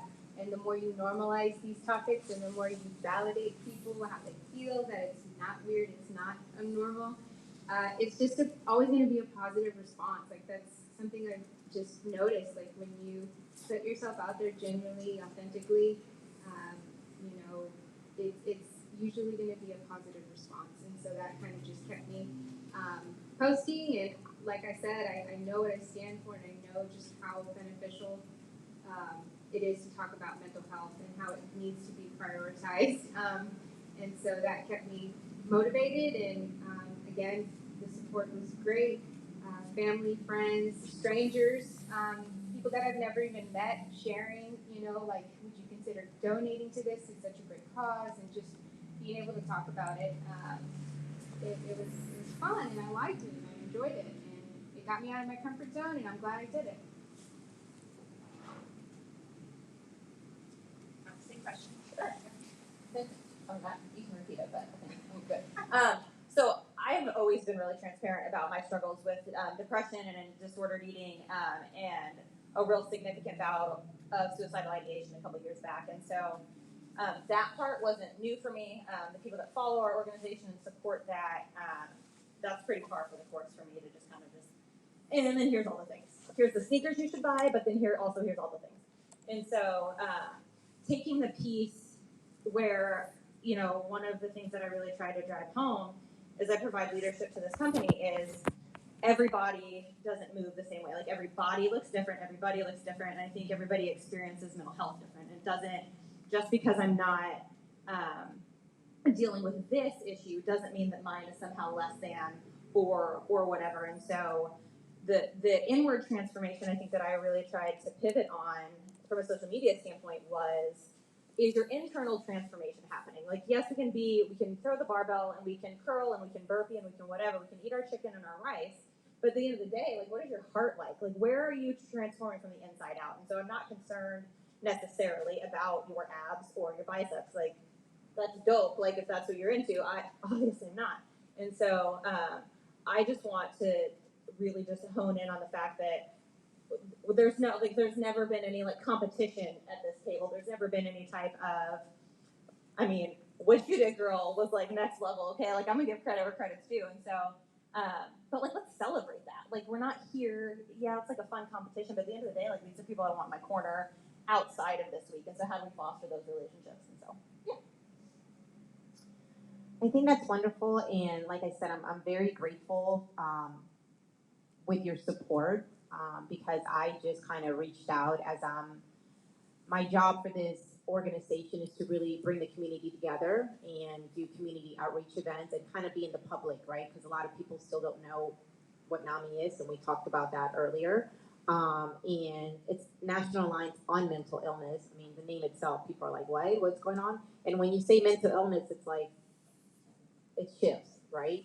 So we wanted to create a campaign where it was an easy transition into having that conversation, which is wellness. I mean, mental illness and mental health, it's still about your wellness. It's still about recovery. It's still about, being in a healthy lifestyle. So I wanted to kind of bring these ambassadors as we created this campaign into just what's one connection that, regardless if you're clinically diagnosed or you're not, that we're all connected with, and it's our wellness. It's physical activity. No matter what you're diagnosed with or you're not diagnosed with, you need to proper nutrition, exercise, and sleep, right? We forget about that. So before I bring Rosa and Patricia back, which is our other ambassadors, anything you want to share with the public as far as what's next after this, right? Because I know that we started this campaign, but I definitely want to continue you guys as being passionate on mental health in your journey.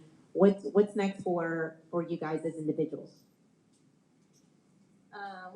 I know we're going to expand on that a little bit more. So just, keep doing what I'm doing. Like, I think that as long as I'm faithful in my relationship with Christ and the integrity and the humility that I have in the way that I live my life, I don't know, man. I'm real open-handed with it, and I think that if I'm able to just be like, okay, like, where would you have me? How can I use this platform? Like, it's a real generic answer, and we'll dive into that a little later. Yeah, I think for me, with my followers and my social media, I think I opened a whole different door for everyone. The people that I follow and that follow me for certain reasons, and I think right now, it just opens up a door for people who might need some support in this instance. I might not give it help, but I can definitely show them where to go. And yeah, it just creates a new phase of Tatiana for people to be able to relate with. So yeah. I know I'm just gonna continue to slowly get, back to my goals and my wellness and get those healthy habits back, and just continue to advocate mental health and, support, provide resources, however I can help, educate, whatever it is that the community needs. And if if I can share or speak just to the community, wherever, I'm open to it. So I know we've been telling everyone to kind of, if you guys feel comfortable sharing your social handles, if you don't have to, but if you have been following the social media engagement, I guess all their handles are on there.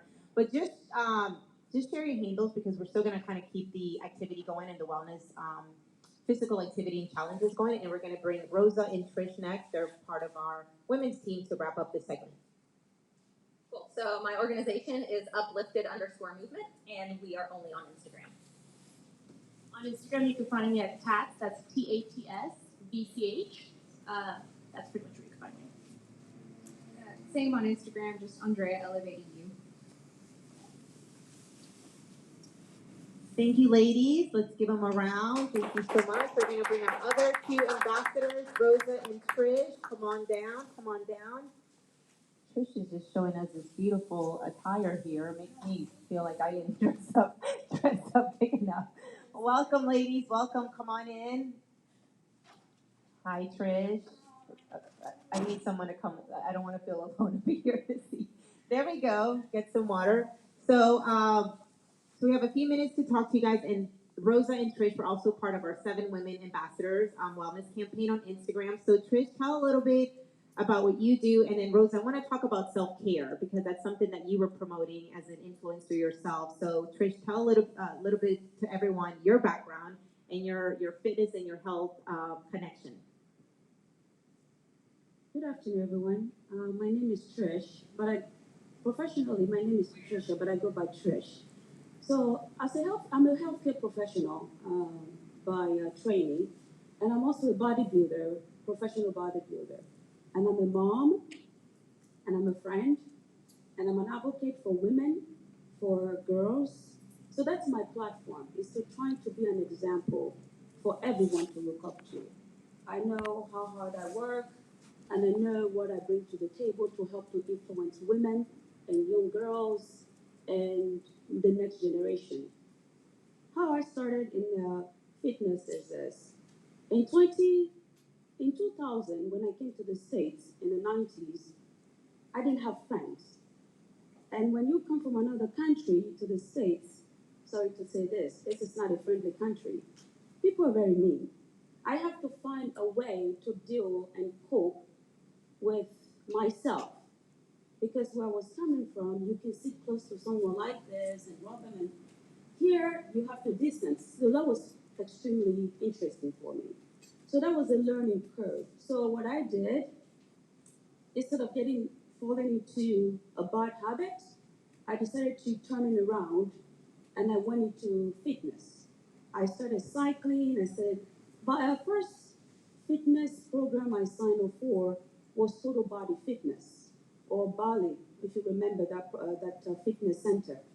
So I signed up for that. And eventually 24-hour fitness opened, so I joined 24-hour fitness. I started doing cycling, and then went in after that. I finished my college, and I became somebody that knows somebody. By then, I know no one. And if I try to speak to someone, because I have an accent, then they look at me foreign. I remember one time, somebody asking me this. You have an accent, where are you from? You dress very well. And I'm like, I'm from Africa. I thought Africans dress this way. Like, really? Is that what you're taught? Then that's not how it is. So I had to educate that person. So fitness have actually helped me not to fall into a bad habit, to actually have this foundation of confidence of a well-rounded individual. So I did my first bodybuilding.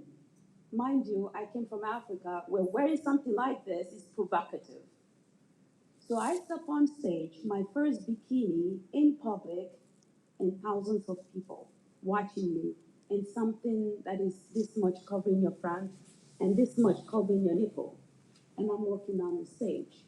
So that actually boosts my confidence as a woman, as a mother, as a social and public figure, frontline medicine individual, and that helped a lot. You're not talking too much. Rosa, we're going to go into you. So one of our positive things that you talk about is self-care, right? You're always talking about self-care. Give us some of your rituals, and you have a lot of followers too. How has this week's been to you in your engagement as far as just your mental health with participating in this campaign?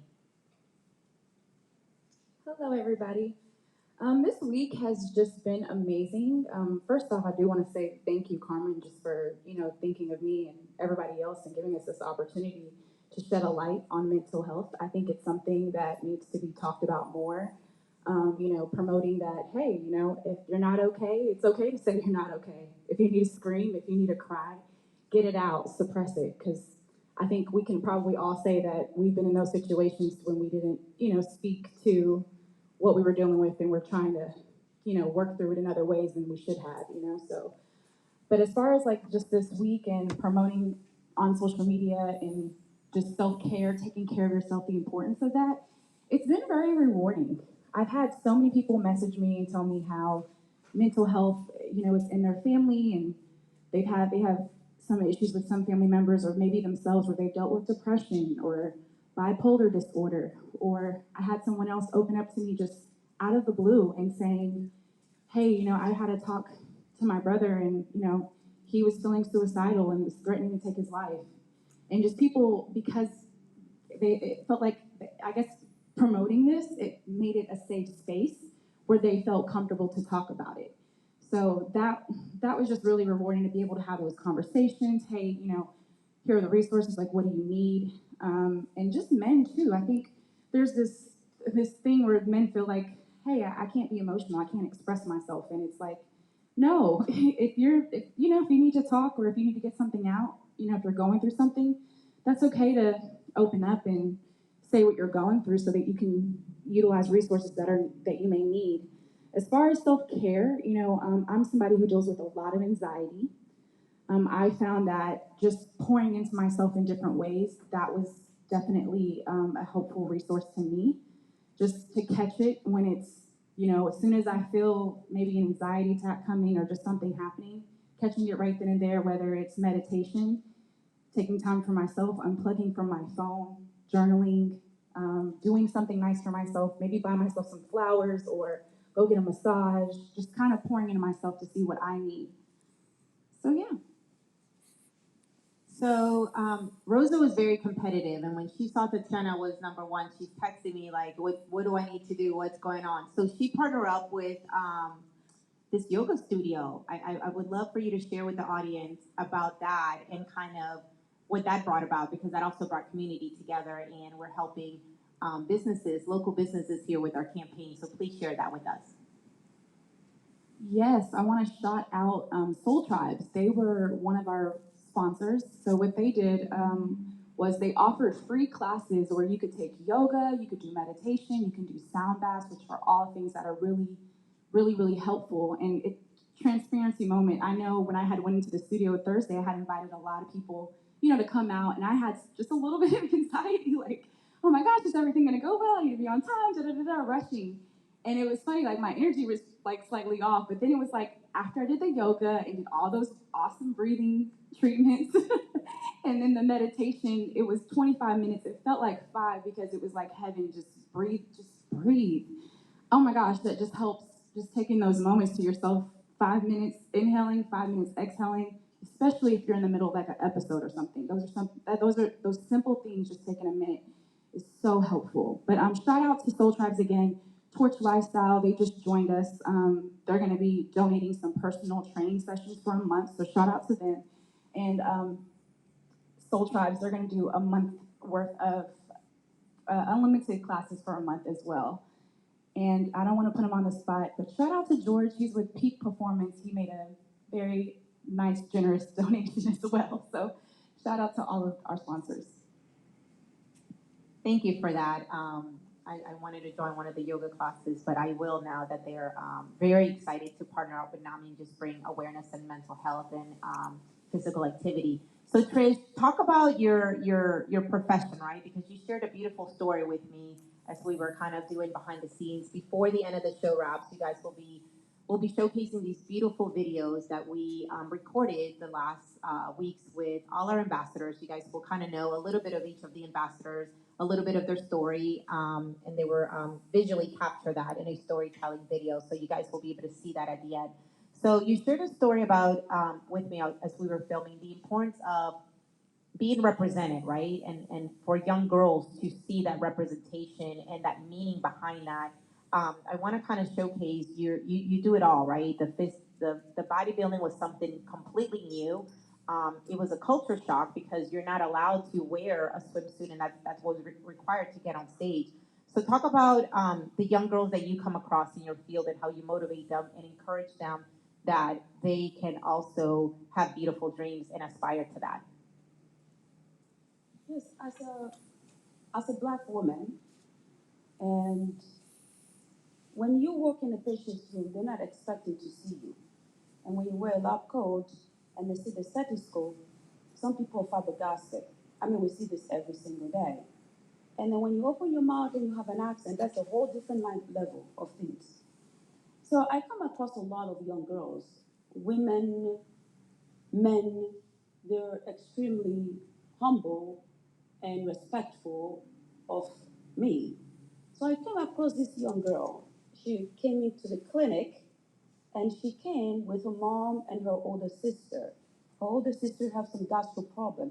I do manage gastro patients in advanced setting, not the general GI, but more advanced, complicated cases. So she had significant GI issues. So this young girl was looking at me like with the dead eyes, and I just saw her and I came to her and said, "Hi." So she shook. I'm like, "Do you know you can't be like me?" She's a Hispanic young girl. I'm like, you can be like me. I mean, this is not a rocket scientist. I wasn't born this way. I work for it. You can be like me. So what I did after I was done with the examination of her sister and I had my plan, I took her to the corner. I took off my lab coat and my stethoscope and I put it on her. And I put the stethoscope on her and I told her mom to take a picture of her. And I told her, one day you can wear this.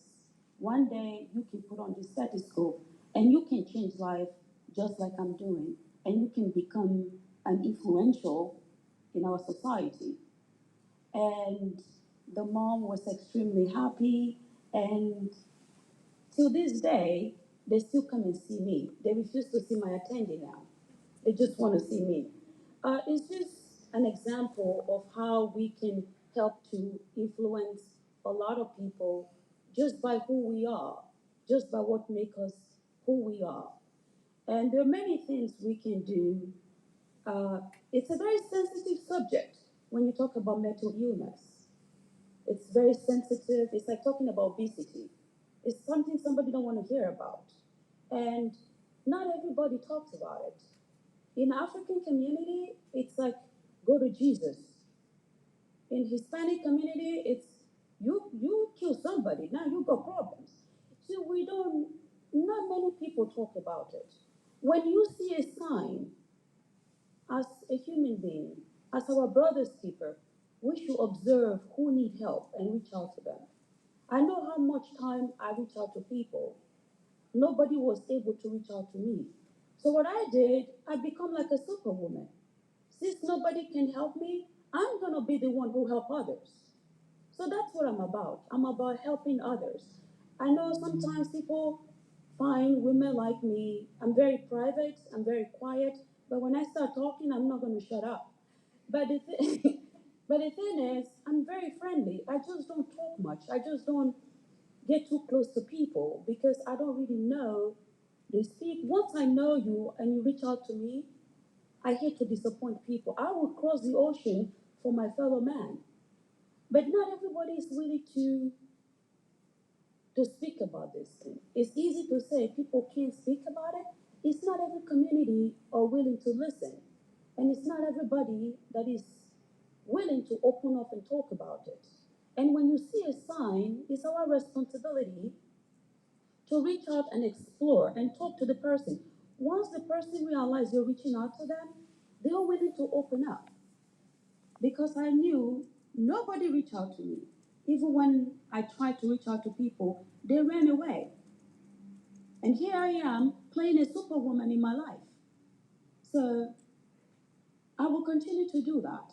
And I owe that to my Almighty God who gave me the strength. And now it's my responsibility to continue to reach out to people the best way I can. And I will never stop until the last day I take my breath. Well, I'm going to wrap up that segment with that because I consider both of you and all the ladies that participated super women.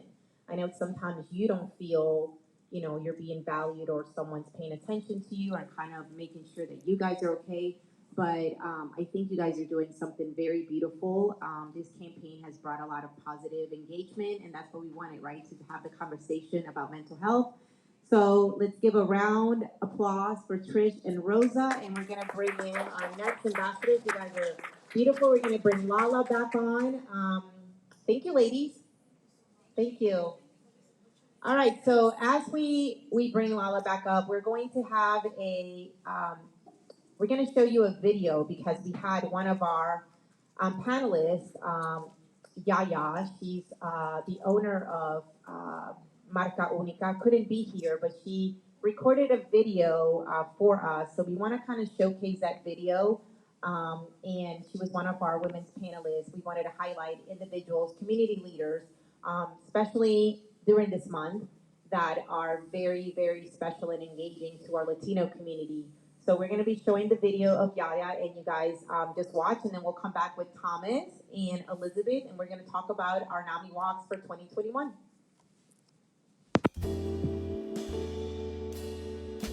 My name is Sarah Yaya Yazdampana. People call me Yaya because they can never say my last name, so that's how that nickname came about. And I'm the founder of Marca Única, a talent development company dedicated to representing talento artístico out of Houston, Texas. So I started Marca Única because I was always working with major artists, whether it was getting them booked in the club when they were first starting, or introducing them to new producers, or even just introducing them to the right people that they needed to know whenever they would get into the city. And I just decided that it was time for me to start developing my own artists, launch my own label, and am the very first ever Música Regional Mexicana showcase in the history of South by Southwest that just premiered this past month. So I'm really excited about that. And I think the hard part about being in a male-dominated industry is definitely that a lot of times men don't take you seriously, and they don't take your advice, and they think you don't know what you're talking about half the time. You can have 10, 15 years of experience in a field, and they're still going to think that you don't know what you're talking about.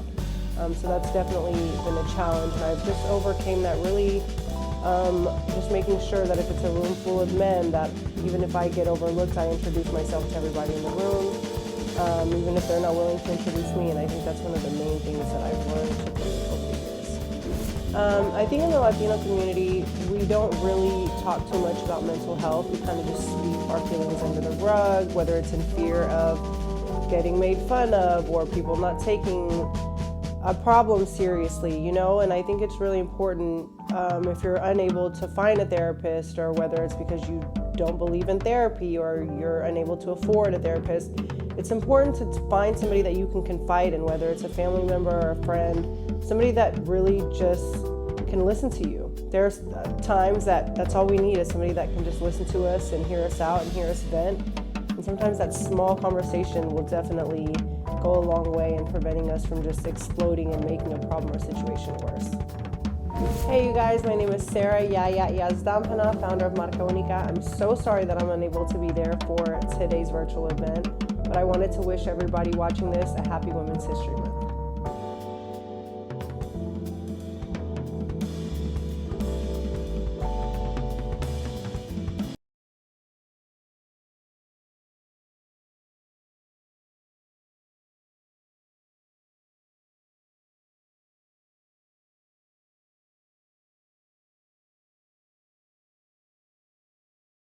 Working together for Stigmas to Strengths and the Movement for Mental Wellness, and partnering with the NAMI Walk on the 22nd, our goal is really to expand the reach that we have, to not to turn those stigmas of suffering in silence and living alone, feeling a certain way, or that there's nobody that's experiencing what I'm experiencing.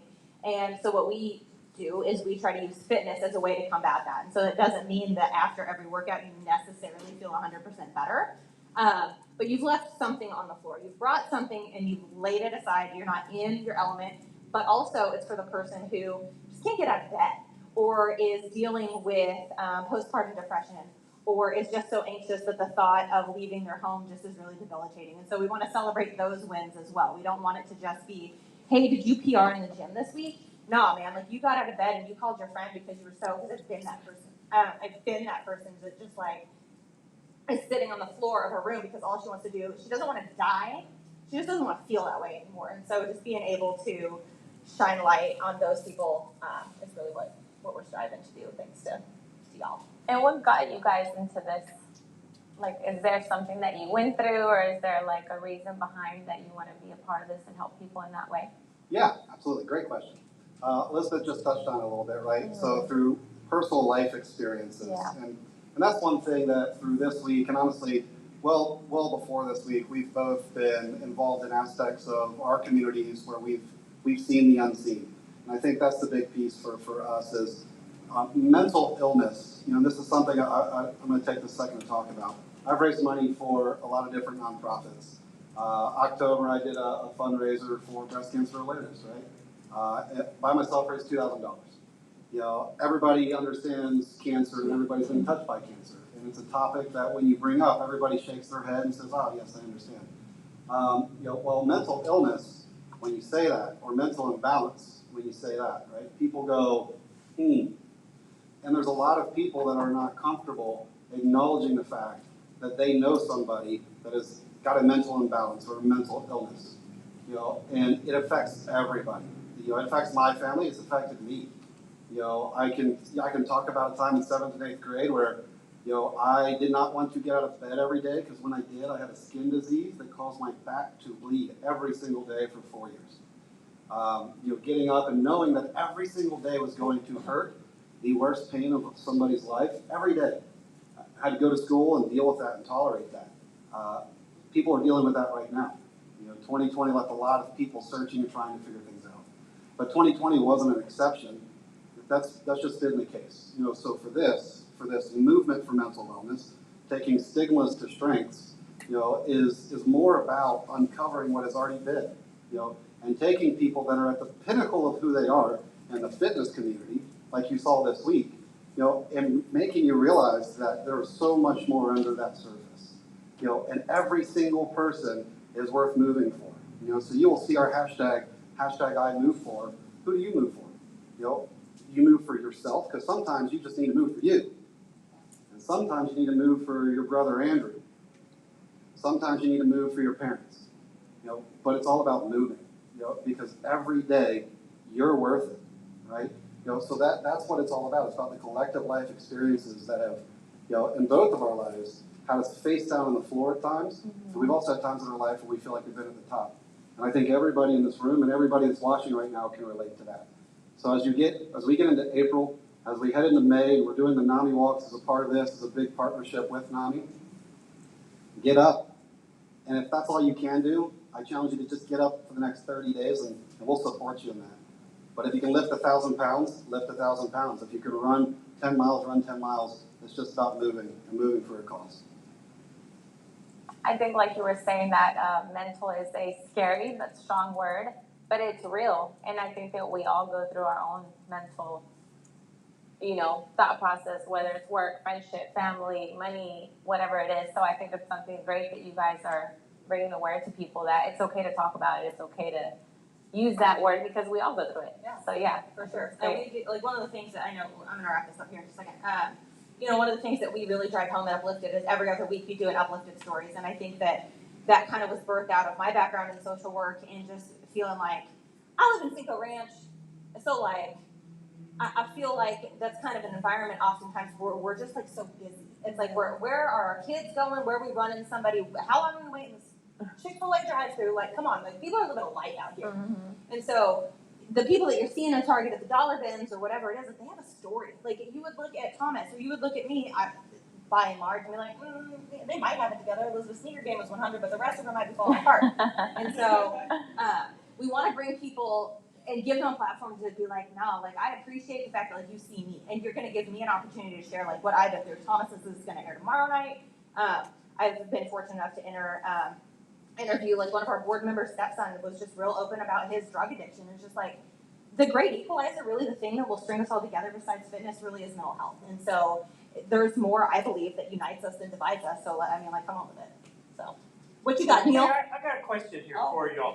Because you've been going back and forth between mental illness and mental imbalance.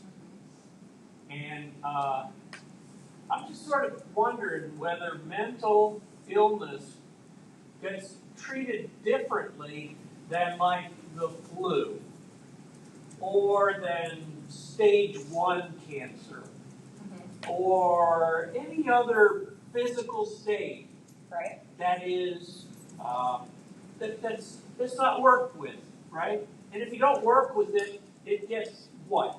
It gets worse. It gets and so I think most of the people, a lot of people think about mental illness as that stage 4 kind of expression, right? And they say, well, it can wait, it can wait, I can hold it, I can hold it.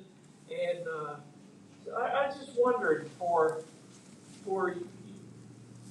how you do that in the fitness world, right? People arrive and they say, well, I want to be this, and you say you have to start where you are, right? Absolutely. What's the Can I borrow the microphone? Yeah, what's the answer?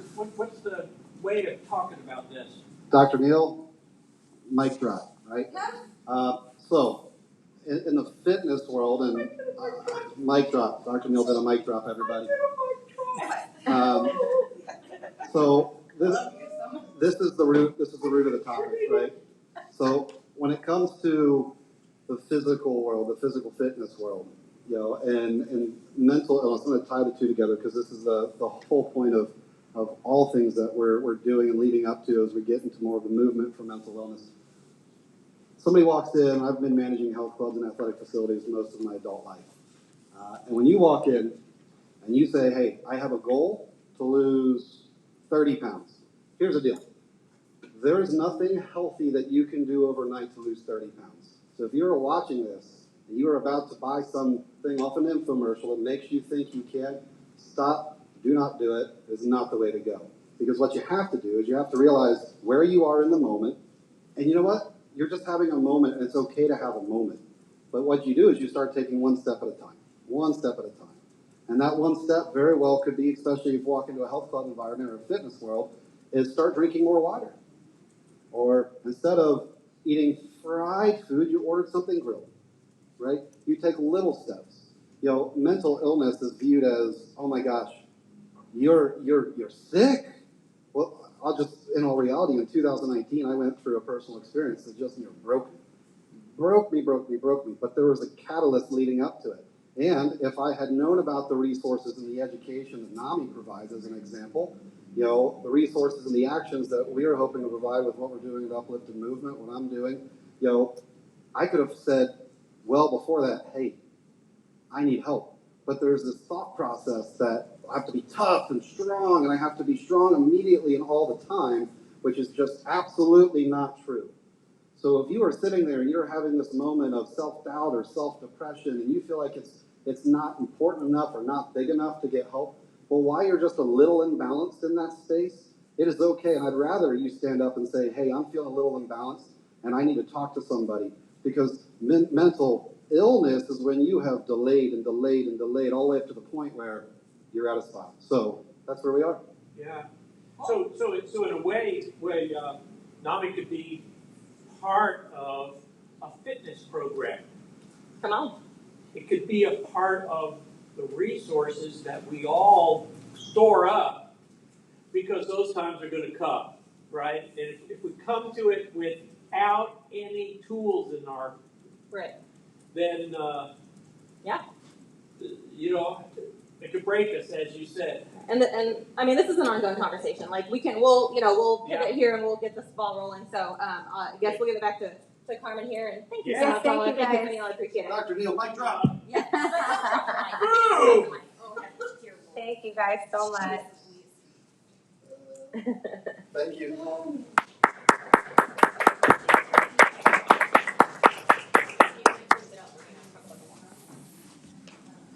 I get to show my gear. You know, my NAMI hat, my NAMI shirt, my NAMI walk shirt. Okay. Are we live? We are big live. We've been live. Well, I know that. We're always live. I see the gang back here. Always live. I'm going to sit over here. Well, that was amazing. Elizabeth and Thomas, thank you so much for being part of this campaign that's very important to us, which is our NAMI Walks, right? So NAMI Walks has been happening in Houston 16 years. This will be our 16th year, and it's Saturday, May 22nd. And we really need the community to come together and help us raise funds for those educational programs, our support groups, everything that NAMI represents. We provide these resources at no cost to the public. So we definitely need your support. It's very important, especially this year. Pandemic has, we're still struggling with the pandemic and what's going to be the aftermath of this. We're still in the unknown, right? But Saturday, May 22nd is the United Day of Hope. It's a national, I don't want to say a holiday, but a national day of bringing mental health up front to the conversation. So we're going to have our national walk on that day. And we need your participation. We need your help. Super easy. All you have to do is go to namiwalks.org/Greater Houston and register.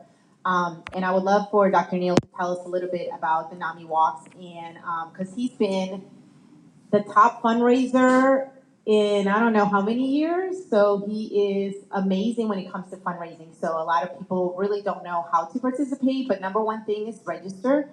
Number two is create a team. You don't even have to have a team. You can sign up as an individual and set your goal, and then do some activities and walk on that day. So tell us about you becoming a team captain and getting those fundraisings going. Sure. Most people are familiar with the breast cancer walk, right? And that's a day of celebration.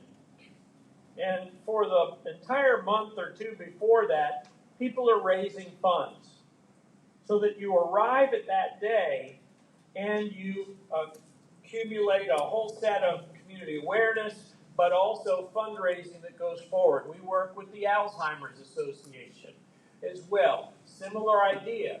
What do you do in a virus walk time?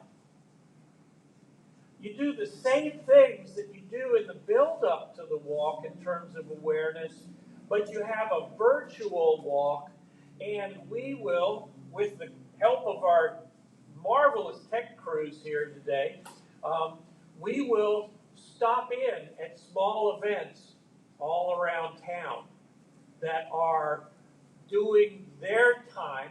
Usually we're at Sam Houston Park, and we've got 3,000 people there, and it's a marvelous celebration. We walk down Waugh Drive, and we can't do any of that this year.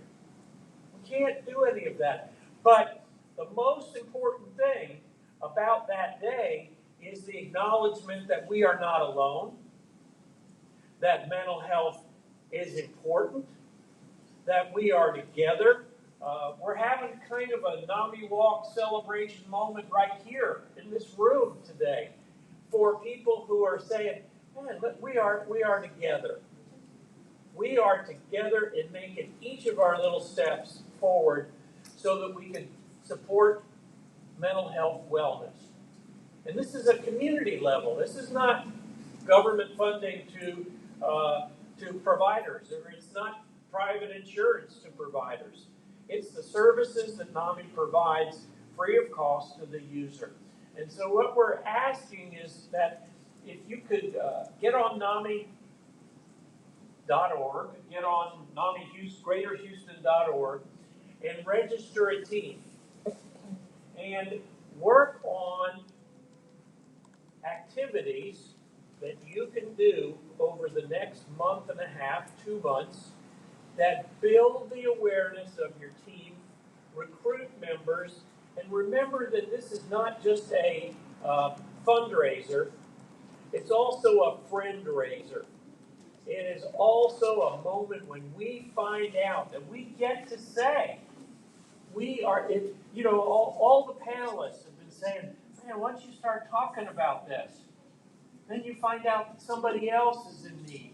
Or you find out that you know something that can help somebody else. That we know about the mental health impact of menopause. Right, that's going to happen in the next month and a half. We know about why people are going to gyms. It's so that if I don't do this, I get into all sorts of rage.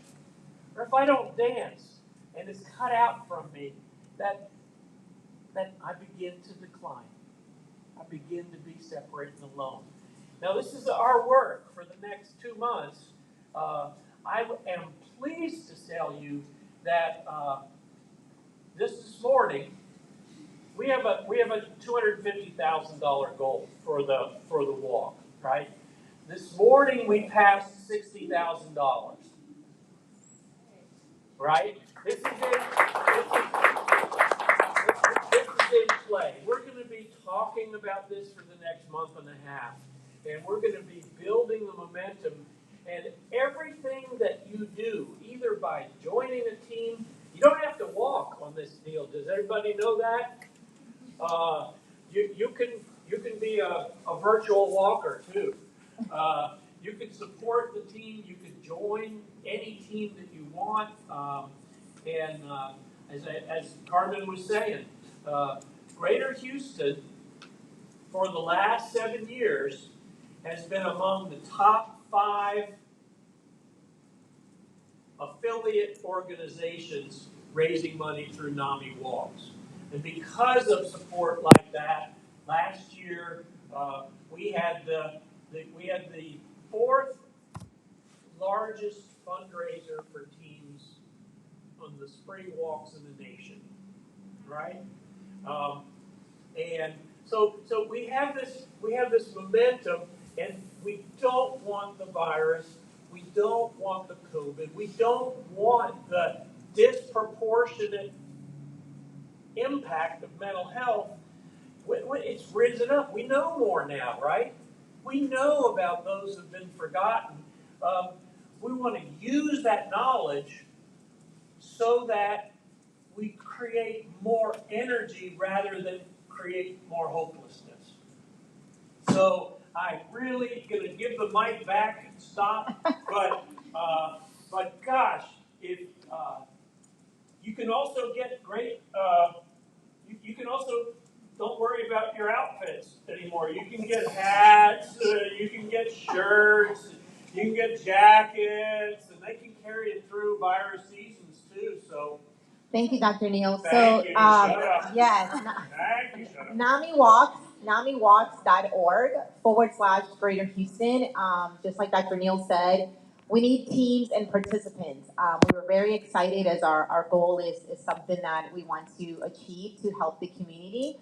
So as we wrap up the program, we're going to have a beautiful dance routine from our own Josh again. Josh, where are you? Yep, he's going to kind of come in and talk to us about that. But let's talk a little bit before we switch it to Josh about virtual participation. So right now we're trying to create these hubs, these areas where we will be on site the day of the walk and just kind of get some involvement going for those people that are actually already out there walking and doing some physical activity.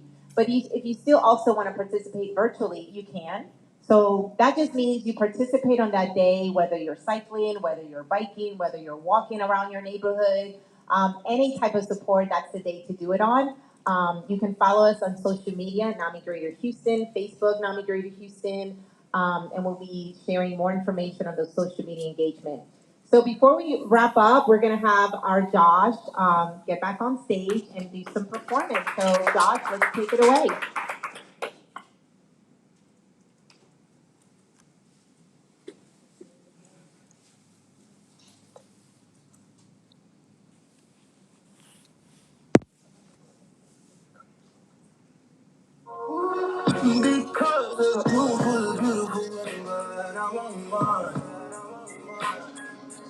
do to the women and they notice me. Now they wanna listen to a jealousy. All I care about is freaking. All I care about is freaking. Is there freaking? Come and talk to me. I don't like the shy game. I don't like no mind games. So by the time you make your mind up, it's a tick, time's up. Hey, hey, you gon' have to climb it if you want it. Burning rubbers, burning through these rubbers is exhausting. Rock, hot, baby girl, it's crossfit. I'm on grab your body and hips. I'm super rich like I'm a Keisha. That means on my chest like a peach. These lines right here ain't no peak. These lines right here gon' really make you. These eyes really gonna make you numb like this time is your time. I need to know it's your time. 'Cause if not, I know there's more around.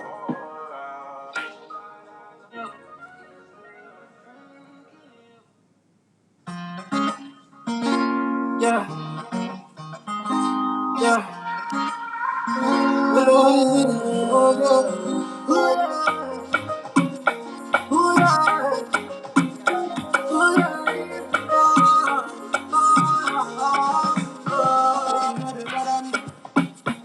Baby, you know they bother me. I got you from me, you ain't bother me.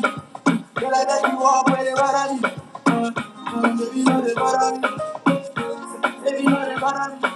Girl, I got you walk where I don't like you. If I don't do them, why they bother me? Oh, my baby say you do fine. Papa God, you take it on me design. But I need the help, I need the guideline. Tell me you the offline. You go the online. Really, oh. Why you gonna do me like this? Why you gonna do me like that? Why you gonna do me like this? Really, not because I say I love you, baby. But not because I say I need you, baby. Why you wanna whine me? Why you wanna whine me? Not because I love you, baby. But not because I say I need you, baby.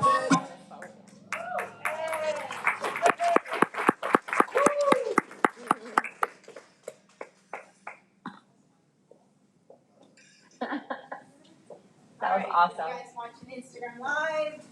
I see your waves. I will wave back when I'm able to wave back. So as we wrap up, thank you guys so much for joining. How amazing was that performance from Josh, right? How, like, it makes, I don't know. I don't know his friend. I'm not sure. I don't know his name, but okay. What's his name's Eric? Aaron, welcome. Thanks for joining us. You're just kind of giving us some movement and stuff. Hi, everyone on Instagram Live. So, yeah, we're coming to an end, but we want to show you guys a beautiful video, which is going to showcase our women's ambassadors. Before we wrap up, we're going to have a closing remark, but we definitely just want to show the video right now from all our beautiful ambassadors. You guys will be able to see a little bit more behind the scenes of our 7 beautiful ladies. So let's show that video and then we'll come back with closing remarks.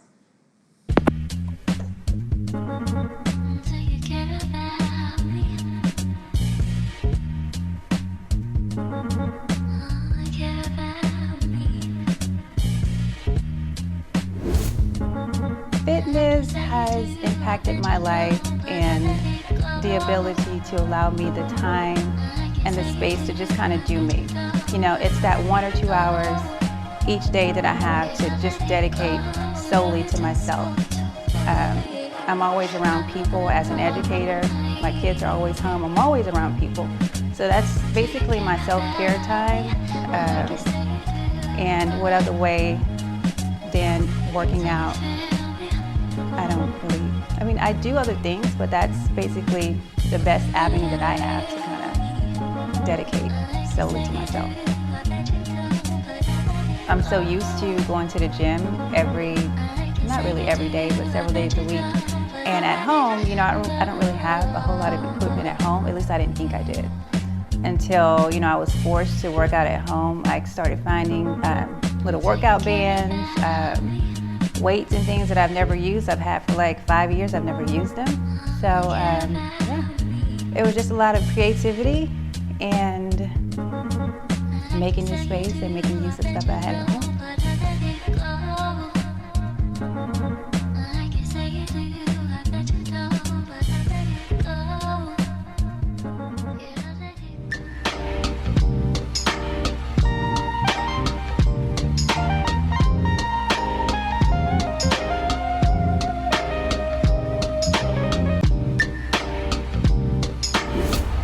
Fitness is the foundation of most of the things that I do. Without fitness, I can't actually cope with a lot of things, such as my job, my family, and my day-to-day activity. When I first had my first degree, I used fitness as a coping mechanism through college. I exercise on a daily basis. It may not be a full hour or 2 hours, it may be 30 minutes, it may be 20 minutes. But psychologically, it actually helped me to be able to go to school, cope better with people. And as time progresses and I advance into my professional role as a healthcare provider, I'm able to deal well with patients. I'm able to talk well with my colleagues. I'm slow to anger, and I'm more inclined to cope better with everyday stressor. As a woman, you are the foundation of the family. Without woman, who is the neck of the family, there's no home. So as a woman, you have to be mentally and physically healthy to be able to take care of other people. So if you're not healthy and mentally intact or physically fit, you can actually take care of everybody else. So the foundation of the person that takes care of the entire family has to be whole and healthy to take care of others. So staying healthy and physically intact allows you to do a better job being a mom, being a brother, being a sister, being a daughter. So that helps you to do that job very well. We all want to help our family as a woman, and the society demands all this responsibility from us. If you're not mentally and physically healthy, you can't take care of everybody else.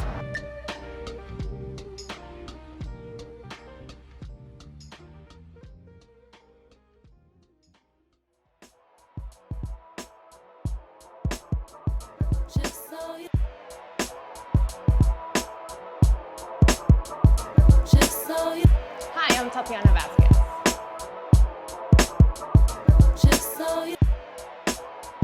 So when it comes to fitness, to me, the true magic behind it is it's something you're in control of. When it comes to mental health, when anxiety kicks in or stress kicks in, when it came into my life, there were things that I couldn't control. And that's where fitness really just helped me out. And just in general, not just when I was going through all that. Yeah, it's something that you have full control of. You can make the time for it. I am a full-time student, I have a full-time job, and I make the time for it because I know that benefits me, and I know I'm just showing up for myself. So to me, what fitness signifies is just the one thing that I have control of. So how do I decompress? Being aware and being okay with not being in control. If any kind of emotion shows up, not run away from it.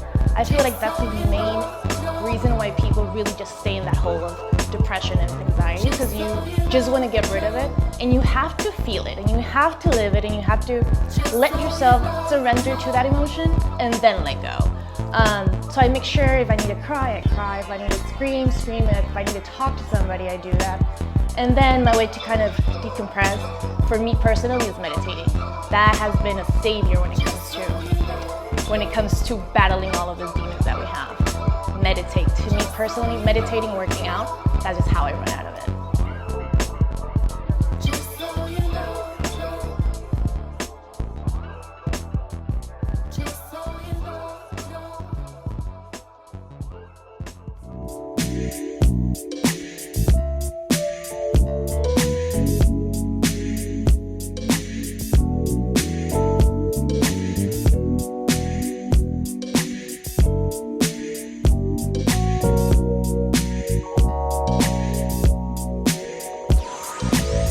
Mental health and wellness is really important to me.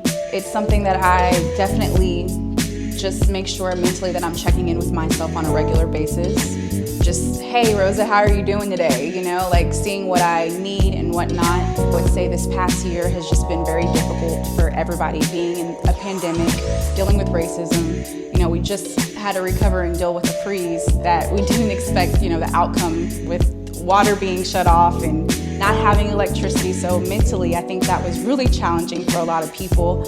Unfortunately, I did end up losing water and power, but there were so many other people who had it far more worse than I did. So it's just like, I'm grateful, you know, that we were able to just kind of get through that and kind of regroup. But definitely in those moments, just emotionally, it was a lot. And it was just like, okay, you know, what do I need? You know, what can I do? This is out of my control. Like, just kind of checking in with yourself. I think that's extremely important. Fitness and I, we have an interesting relationship. You know, I know fitness is very good for me, but I do tend to lack consistency.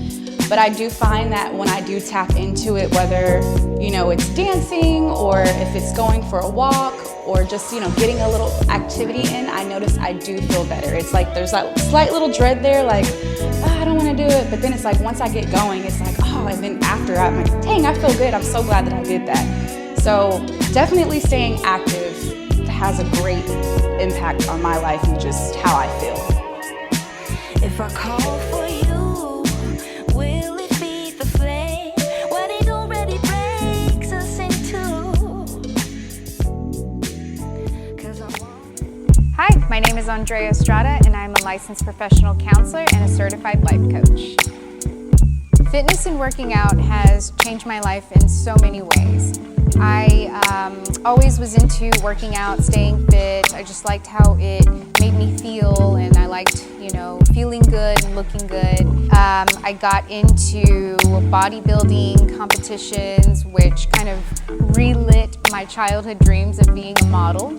And I've got to have opportunities to walk in fashion shows at Miami Swim Week and New York Fashion Week. And I've met so many incredible people along the way. And so in 2019, I did my last fitness competition, and at that time I had decided, 2020, I'm gonna take a break from competition training, and I'm just gonna kind of take it easy. And obviously, health and fitness and nutrition is a big part of my lifestyle, so I knew I can just tone it down a little bit, but stay active.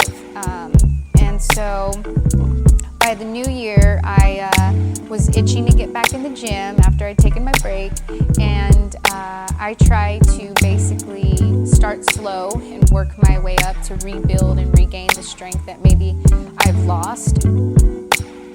So I did try the home workouts, and I just couldn't get going. I lost motivation, and I was getting frustrated with myself and impatient that I wasn't getting back into the groove of things as fast as I wanted to. Let me just get down meal prepping and eating, you know, back to where I was, you know, regularly. And then I'll focus on getting back into the gym slowly.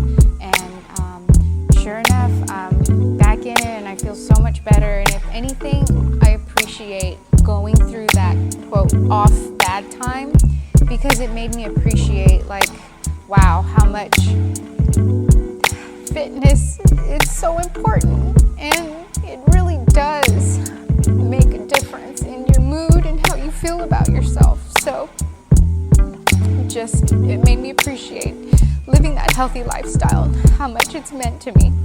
So I'm hoping that you can find your motivation to get back in the gym and get healthy with us.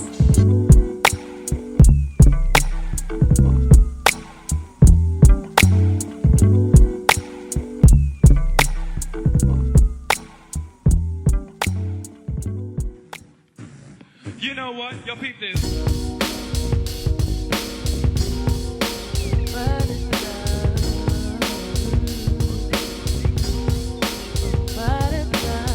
I am Elizabeth, and I am the CEO and co-founder of a nonprofit organization called Uplifted. And so we combine events with mental wellness and physical wellness. And so that can also look like addressing the issue of sex trafficking, of domestic violence, of youth mental health, like whatever it is. If there's a social justice issue, our organization believes that you can combine the awareness of those things with a type of fitness, because not everybody moves their body in the same way. And so we really want to take an opportunity to highlight different ways that people move. And so that can look like yoga or CrossFit or a boot camp. And so we think that mental wellness is for all, and we believe that physical wellness is all for all. And so however we can get people plugged into the community to resources that they may have not already known about, that's what we're doing.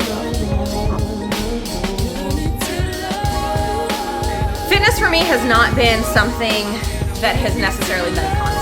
So my brother died very abruptly whenever I was 9, which really put me into the scale spin of how I view food and then how I view myself. And so disordered eating has kind of just been like this thread in my life. And so exercise as a result of that would be either like a coping mechanism or a way that I would punish myself for eating the things that maybe I shouldn't have, or conversely on the other end, I would just restrict altogether. And so having a healthy view of fitness has really only come in the last year through Elevate, in finding that who I am is not defined by the way that I look. Who I am is not defined by the way that other people feel about me and say that I am. And so fitness is the hour, the 2 hours, or the 20 minutes a day that I have a second to be like, okay, we're gonna just leave it all on the floor. We're gonna leave it all on the floor. Whatever I brought in, we're gonna check. We're gonna walk in, we're gonna do the thing, and then we're gonna leave. And we might not necessarily feel 100% better, but we took the opportunity, or I took the opportunity to just do something. Looking for love, and if it ain't here, I guess I just can't stay no more.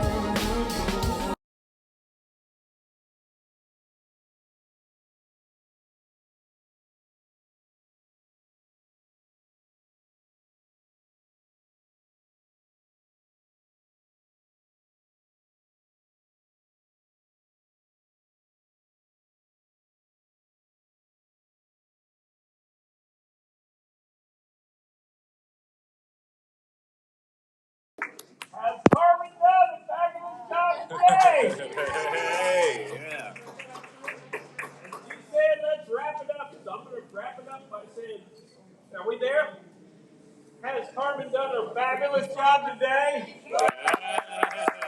Carmen Martinez is helping us put a face of health and wellness to mental fitness. Yeah. What we're all striving for, what's so impossible to maintain balance for, we're here today to demonstrate that there is knowledge, there are coping strategies, and there is a way forward that we can support mental health and mental wellness in Houston. One way is through the NAMI walks, but you'll be hearing a lot more about us. And I want to, can I do this? Can I thank the Harris Center for their support in putting on this program? Can I thank all of our wonderful, wonderful panelists who all deserve applause? And can I thank Lala for being the smooth way in which we go forward. We had some great eats from the Texas Charcuterie, and I want to thank them for all that they did. But most of all, don't you think Carmen did a really super job today? Thank you, everyone. As we wrap up, just like we mentioned, visit us at NAMIGreaterHouston.org. All information is there about the walk. All information is there about our current campaign, our wellness campaign that will wrap up next week. And I also want to personally thank Lala for being here. Thank you for being an inspiration to me as a woman. I know you do so much for the community, but it means a lot for you to be here. So thank you guys for joining this video. If you guys want to share it later on, it'll be on our Facebook page, it'll be on our website, and let's rock and roll for NAMI Walks 2020-21. And can you give a nod to our tech team today? Yes. And provide, just like the film credits. Go ahead. All right. Want to thank Nick for our behind the scenes, and Shannon, our behind the scene individual managing our social media. So thank you, everyone, and we will see you soon. Thank you.